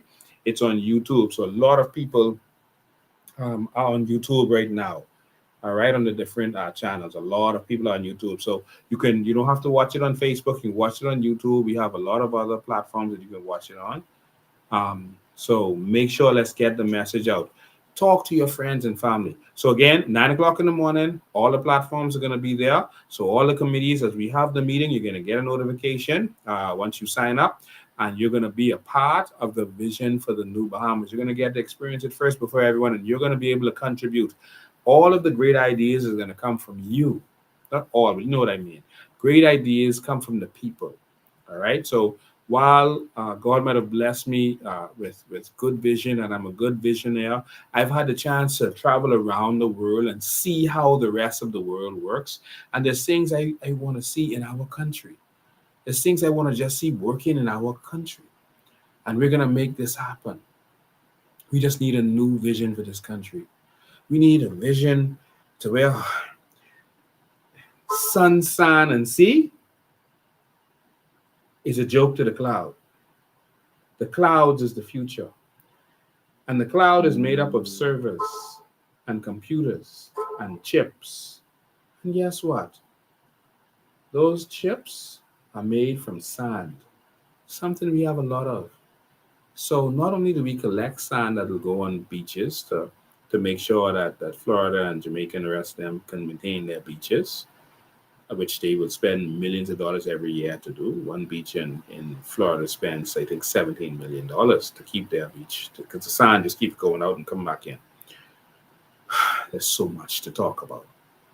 But not only will you build roads with the sand, concrete, glass, all this other stuff, but the real processing is turning that sand into a microchip right here in the Bahamas, right here in Grand Bahama, and hosting the biggest cloud network in the world.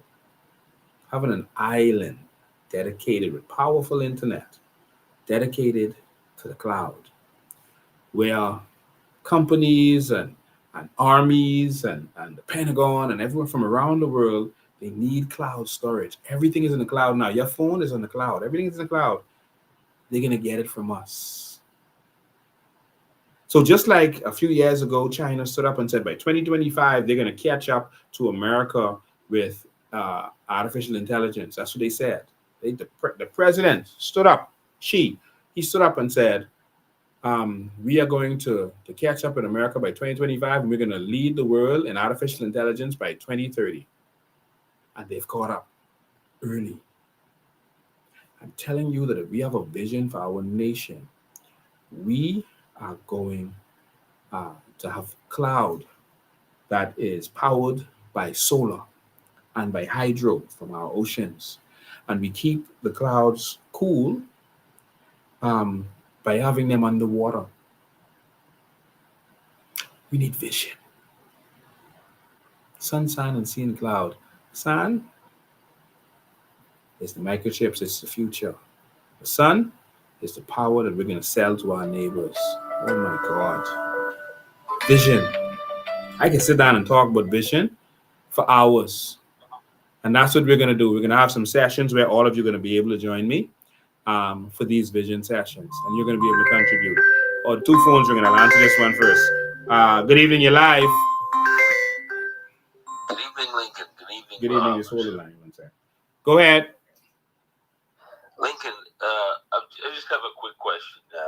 What do you think is the number of Bahamians living outside the Bahamas? I can't say I can't say what that number is. We don't do any proper statistics in our country, so I have no idea what that number is. I can tell you the number is pretty large.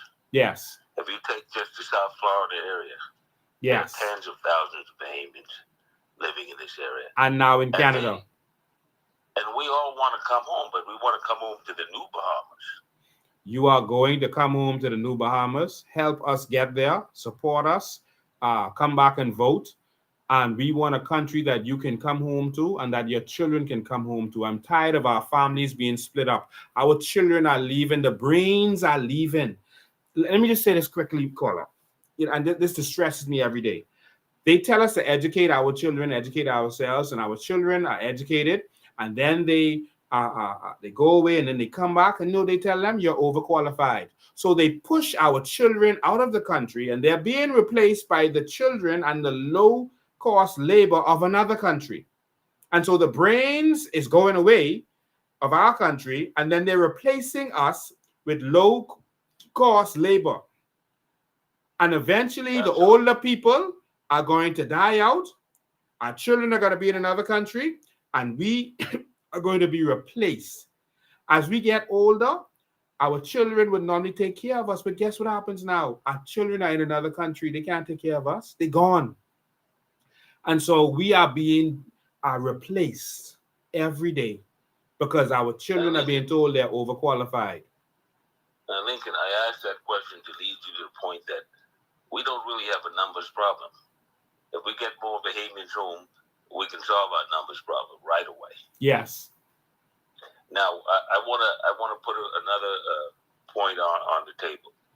If you notice over the last 4 or 5 election cycles, both PLP and FNM were stomped out of office.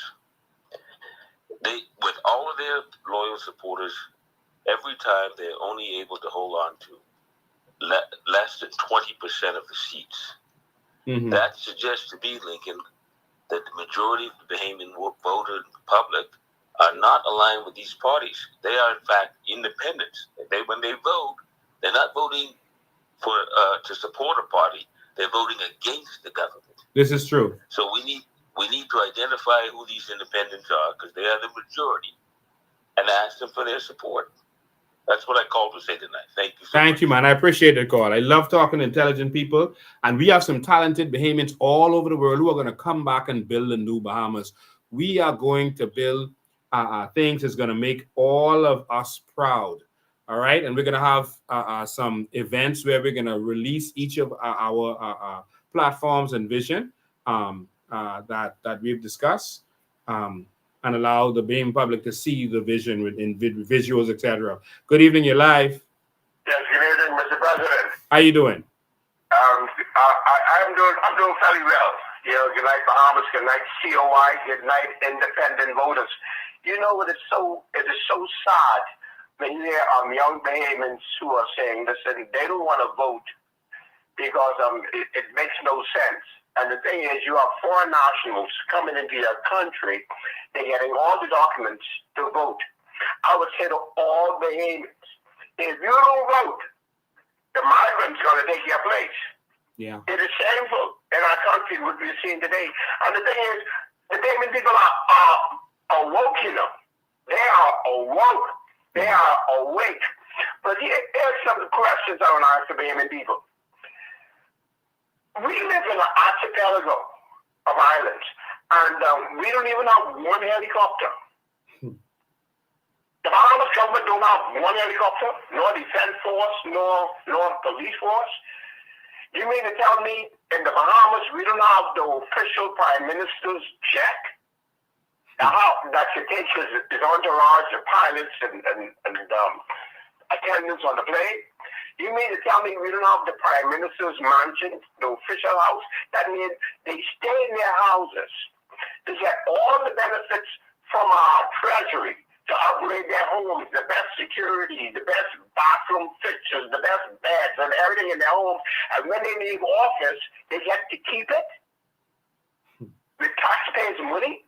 Yep. You mean to tell me we don't even have no government complexes where we don't have to be traveling from east, west, north, and south just to get a document or get something signed? That we have to drive all around the island? You mean to tell me, Mr. President, that no schools, no government schools feeding our children? I happen that all the time. The parents are paying big monies to feed their children breakfast and lunch, on school uniforms, and to get them to school back and forth, and the government only looking on ways to tax the Bahamian people?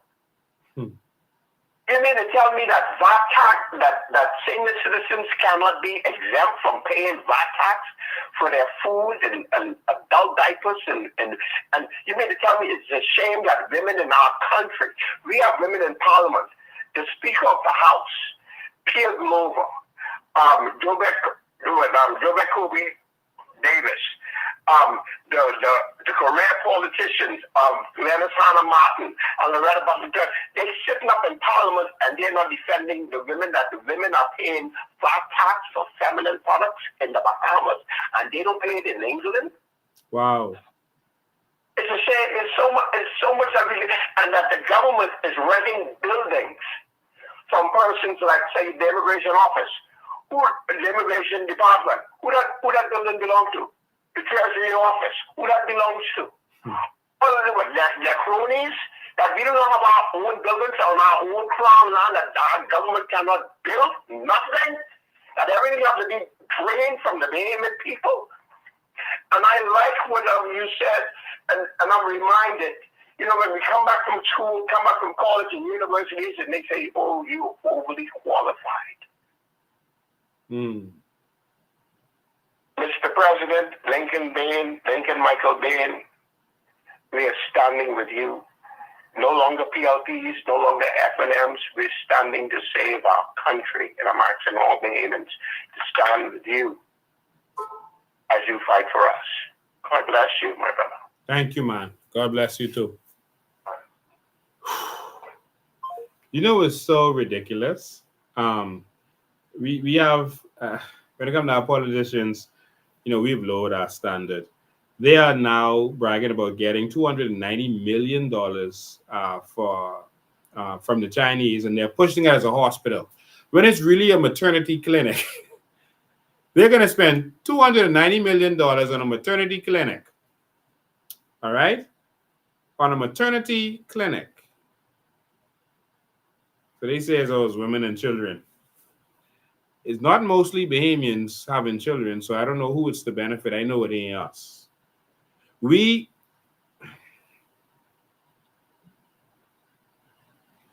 had an aunt died last week. I had a niece died last year in the hospital, but she couldn't get the appropriate care. I had an aunt died.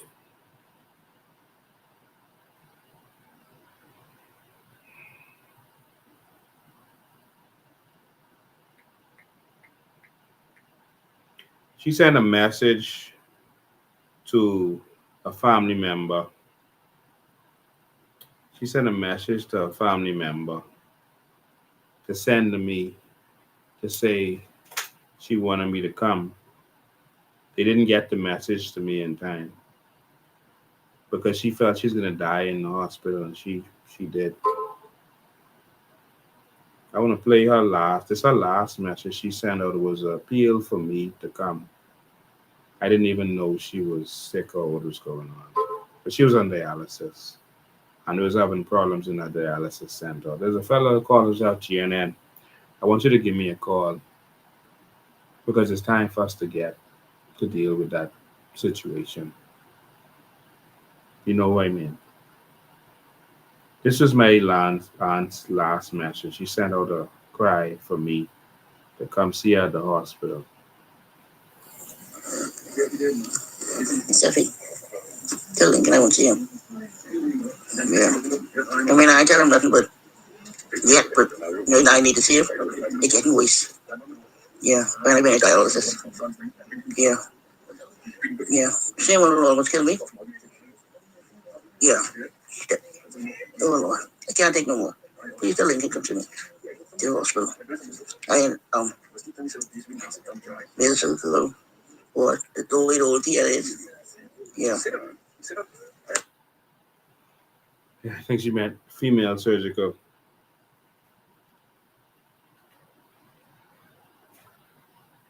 The hospital is getting worse. People are now afraid to go to the hospital in this country. I got Andy gone.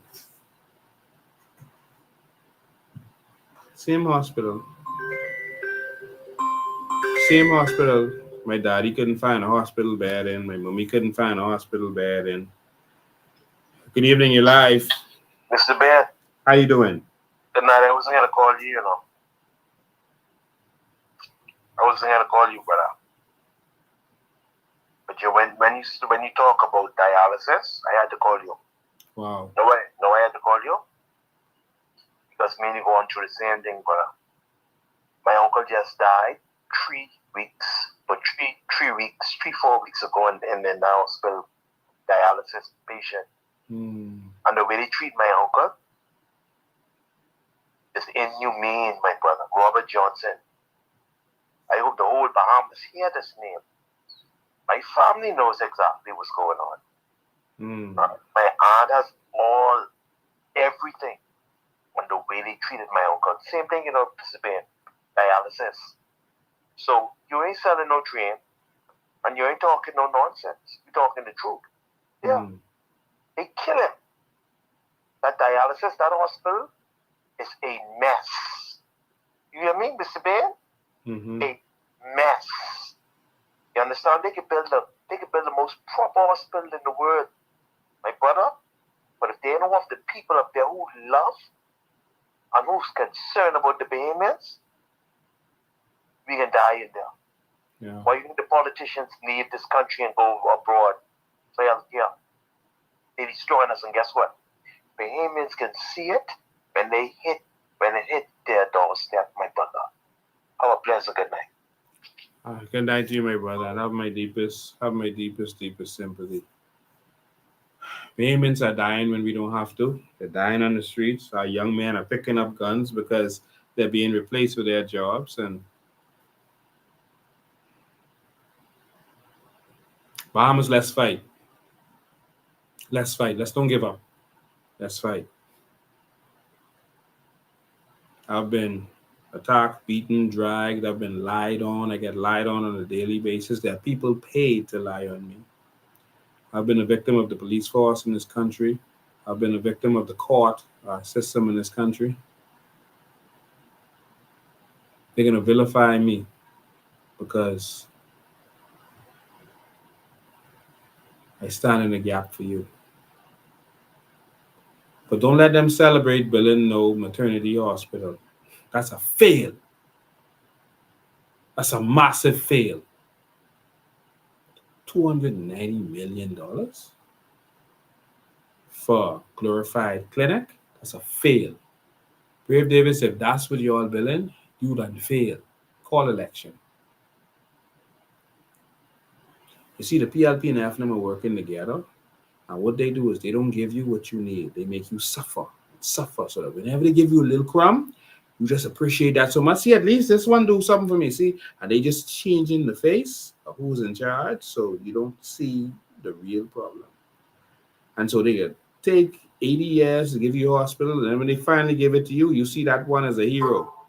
Oh, he gave us a hospital. At least you do something. You've lowered our standard. So the new Bahamas is coming. So like I said, 9 a.m. in the morning. You can start. You go on our website and you're going to see Think Tank. You're going to see something called Think Tank right there on the front page, or look in the menu. You'll see it. Think Tank, and go right there and sign up. Let us know which ones you'll want to be involved in. It could be 1, it could be 2, it could be 3. And we're going to have some virtual meetings because we want as many Bahamians to fit in there as possible. We're going to have some virtual meetings, and we're gonna talk about the new Bahamas. We're going to discuss the new Bahamas. We want professionals from all over the world. When we put our education together, we spoke to persons from Bahamians from all over the world, professionals, principals from around the world, principals from here. And so we want persons from around the world to be a part of this. So once you register, you're going to get a notification when it's time for you to be, the meeting is going to happen. And we want you to be a part of the vision for the new Bahamas. We're going to give you a summary of what we've put together, and then we're going to allow you to contribute to it so that it comes from you. When we talk about healthcare, we want nurses in there, we want doctors in there, we want everyone, we want patients in there. So don't think you got to be a professional. You might have gone in the hospital and you might have experienced something and you might have a good idea that you noticed something while you were there that one little change could make a huge difference. So don't think because you're not educated or you're not part of the status quo that you can't give a good idea. A good idea could come from anyone. All right. And so we want you to be a part of this.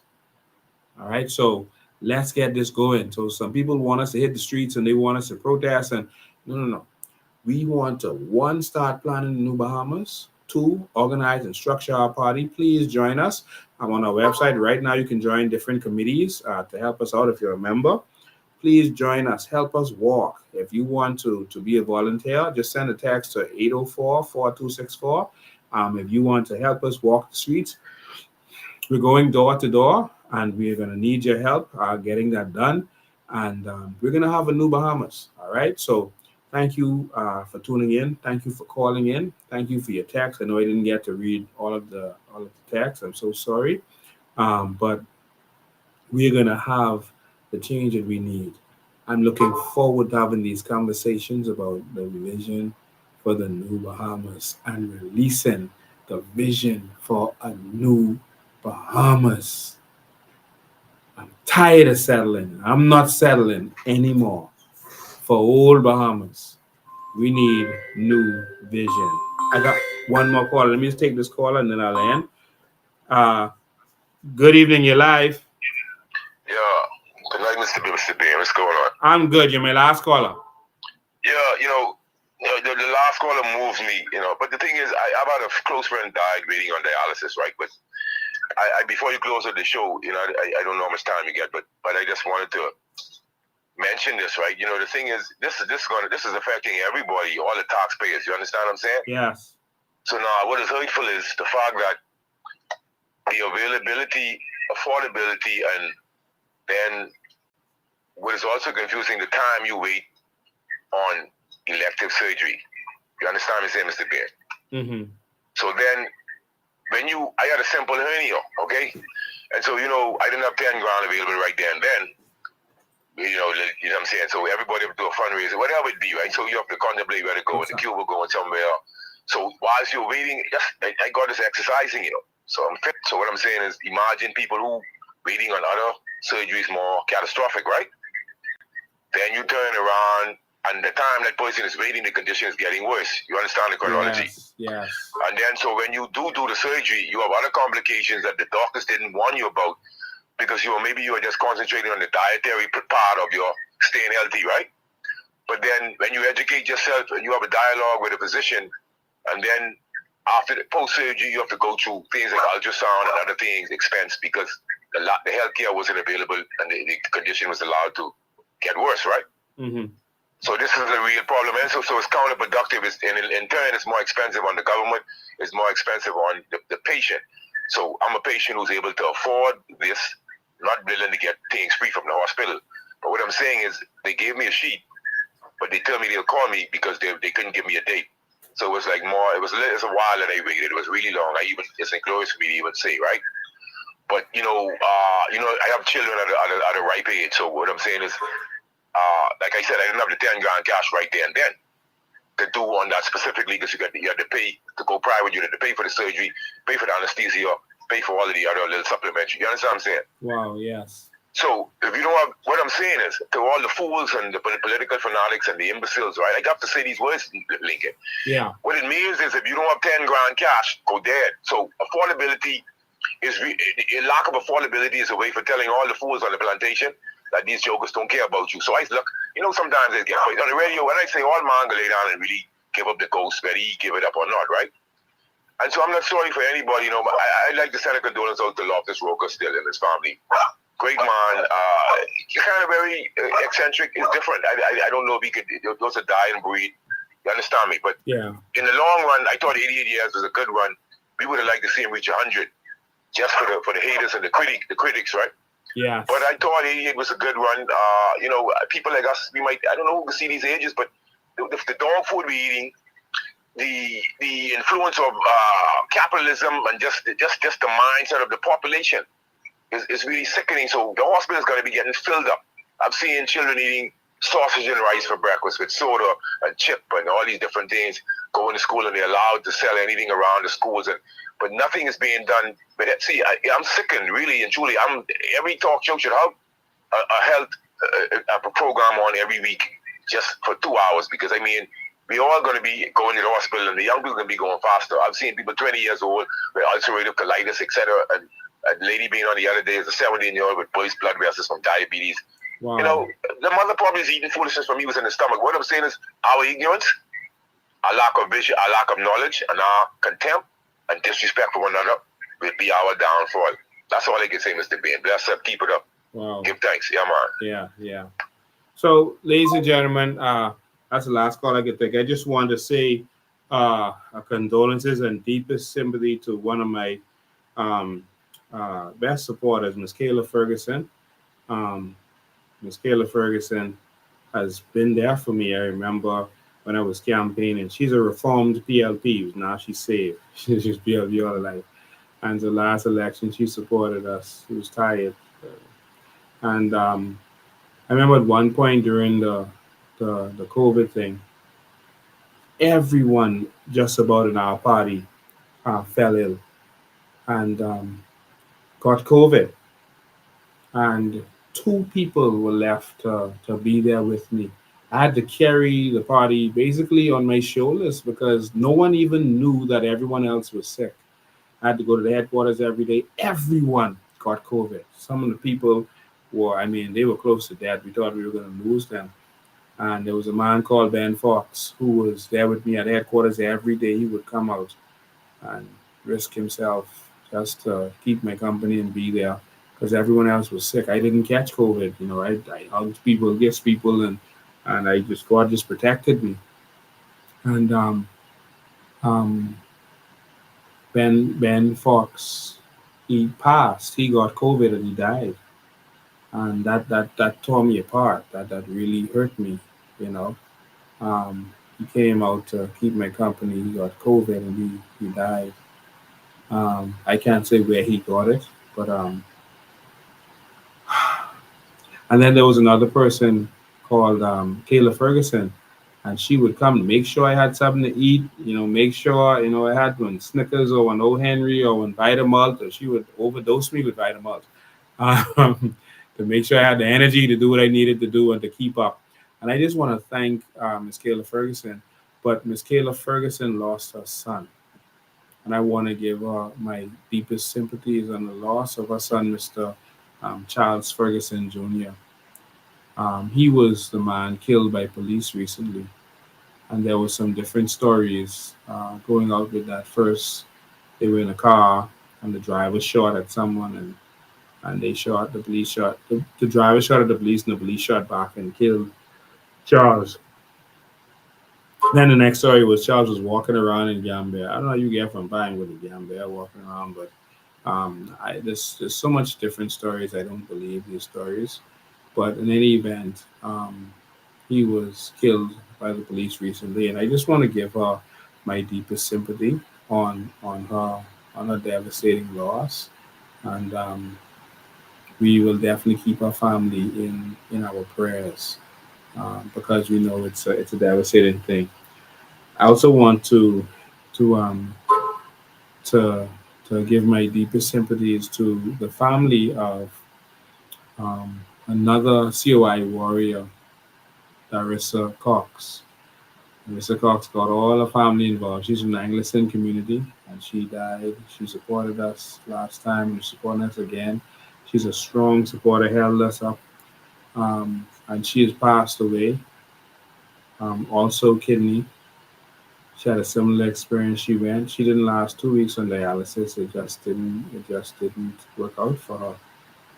Why are Bahamians dying, man? It's like they trying to kill us out, trying to breed us out, trying to export us out, trying to get rid of us. It's like they don't want us in our own country. Why are Bahamians dying every single day? And so we're going to say our condolences to Ms. Darissa. Again, it's another kidney situation. There's a kidney epidemic going on in this country right now. There's a major kidney epidemic going on in this country, but they're not focusing on this stuff in the news, so we don't know what's happening. Cancer, kidney, a lot of stuff. Young women are getting breast cancer like never before. There's a serious health crisis, and it's like they want us to die out, but we're not going to let it happen. We're not giving up. All right, we're going to stand firm and stand strong. And lastly, I just want you to know that the Coalition of Independence is having a walkathon, the second annual walkathon. They had one last year, it was phenomenal. Walkathon in South, and you know COI has the best food. And so the South over there is always phenomenal, and it's going to be on Saturday, the 25th of May. Saturday, the 25th of May. It's going to be registrations at 6:30 a.m. All right, it's at Niles Grace Center. They're going to walk to Central Police Station and back. And so it's 6:30 a.m. is registration. The sauce is $6.99. Man, what kind of free sauces is y'all giving out? Y'all just at least be doing $10. But anyway, you know, we like to give back in COI. $6.99 for sauce. All right. And so the entry for the walkathon is $5. And for kids 11 years old or younger, it's $3. All right. And so that's it. Someone says we have to grow our food, et cetera, et cetera. Yeah. And so some of the industries we're going on is going to encourage us being able to go grow our food. We have 5 million tourists. We're looking at 20 million tourists. Be welcoming 20 million tourists by our first term because of some of the things we're going to put in place. Dubai did it. We can do it. And they're just a desert. But when we unleash our cruise ships onto the world, we're going to be able to export our culture and export our food. So now this is millions of people that we are going to be selling our food grown in the Bahamas. So they're going to get food grown in the Bahamas. All right. So our farmers now have a market bigger than just the 400,000. They have millions of people that they now can feed on our cruise ships and our hotels, et cetera, et cetera. This is where vision comes in, ladies and gentlemen. I know I put it out there in snippets, but we just need a new kind of thinking. All right. And so now we have a reason to grow organic food. Fiji did water that sounds artisan.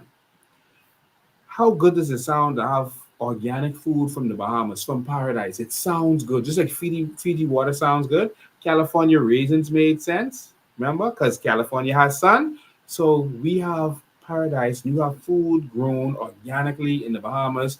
Now it's food that can sell for a premium, just like Fiji water sold for a premium. We are going to run this country like a business. All right? With vision. And so cruise ships now have to get a certain amount of their food as organic food, healthy food, etc. I've read this on one of my lives. We get back to this when we're releasing the vision. They have to release a certain amount by 2030. They have to get a certain amount. So now we can supply them with that food that they need. We can supply them with the renewable things that they need. And we can make money from Carnival, from Royal Caribbean, who's coming here, and from our cruise ships that is going around the world, giving the world an experience of the Bahamas. And so it's just vision time, man. It's vision. I'm tired of these same old, we could build some road, we could build some bridge, we could build some dock. We could build a hospital. So now I'm at a hospital. But we ain't getting none yet. We don't just want a hospital. We want a hospital so good that the rest of the world coming here to enjoy our hospital. They didn't build Jackson Memorial for you. They built that for them in Florida. And you go there to enjoy what they have. We're going to change the mindset of building something for tourists. We are going to build an experience for us. And the tourists are going to come to enjoy it. That's why tourism and culture is going to be in one.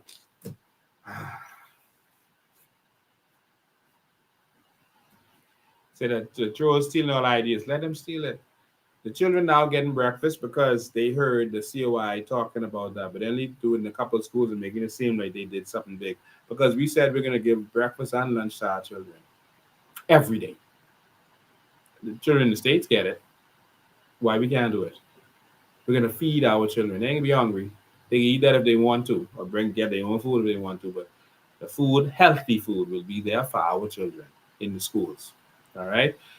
There's a lot of things that they've proposed recently, but what they do is they steal it and they don't do it the way that we could really benefit. There's no law or nothing they've done to benefit Bahamians in many, many years. everything benefits foreigners and foreign interests, and nothing is towards us. Even dogs and turtles got laws. Sharks, nothing to benefit us. All we get is taxes, and more taxes. All right? And so there's a lot of vision that's coming. We're going to hear a lot of vision. It's time to get to work. So tomorrow, 9 o'clock, let's get to work. You come to the website, look for the tab that says Think Tank, and sign up and be a part of what we're doing, okay? So we're looking forward to seeing all of you there. We're looking forward to see you, and the Think Tank is going to culminate in something called the Black Book. And that is going to be the book that has all of the vision for the new Bahamas.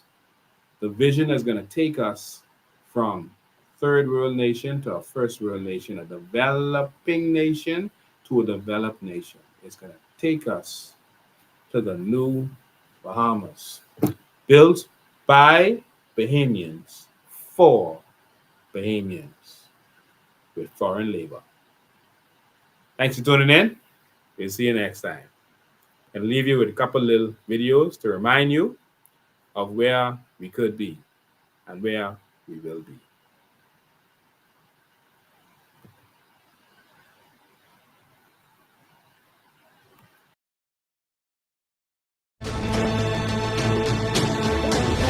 This may be the best citizenship in the world, and they all have it. Because of this card, they get free land, free education, free weddings, free hospitals, and even a free funeral. It's the citizenship of a country in the Middle East called the United Arab Emirates. This is what life is like for citizens from the Emirate of Dubai. And because the city is so generous, they get the craziest benefits I have ever seen. Are you ready for this? When you are born, your parents pay nothing. Your delivery and checkups for the next 9 months are all free. Then you grow up and you go to school. Local school in Dubai is free! And so are universities, because Dubai will pay for you to get a degree. I studied at Zayed University and New York University, both for free. Who's gonna pay for that? The government. Then you get married. If you can't afford the wedding, you get $20,000 to throw a wedding. And after marriage, every local Dubai family gets this: free land. Did you get free land? Yes. Did you get free land? Yes. Did you get free land? Sure, yes. And if you cannot afford the home, then you get a grant to build it for free. I also can't afford building a house. I can get a 0-interest loan on housing. Zero? Zero. If you need to go to the hospitals are free. And if you need surgery that's not available here, they will fly you to another country to get treatment for free. When you become a senior citizen, you get discounts, many discounts. And if you live alone and can't afford it, Dubai will even send a caretaker to look after you for free. And when you die, well, in Dubai, that's also free. Your funeral will be taken care of, and Dubai will build a full tent with air conditioning within 5 hours of your death next to your home, so your friends can come and say goodbye to you. The point of government is to take care of people. And in Dubai, they take it to the extreme. Imagine if every city, every state, every government in the world did this. We would have a much happier world.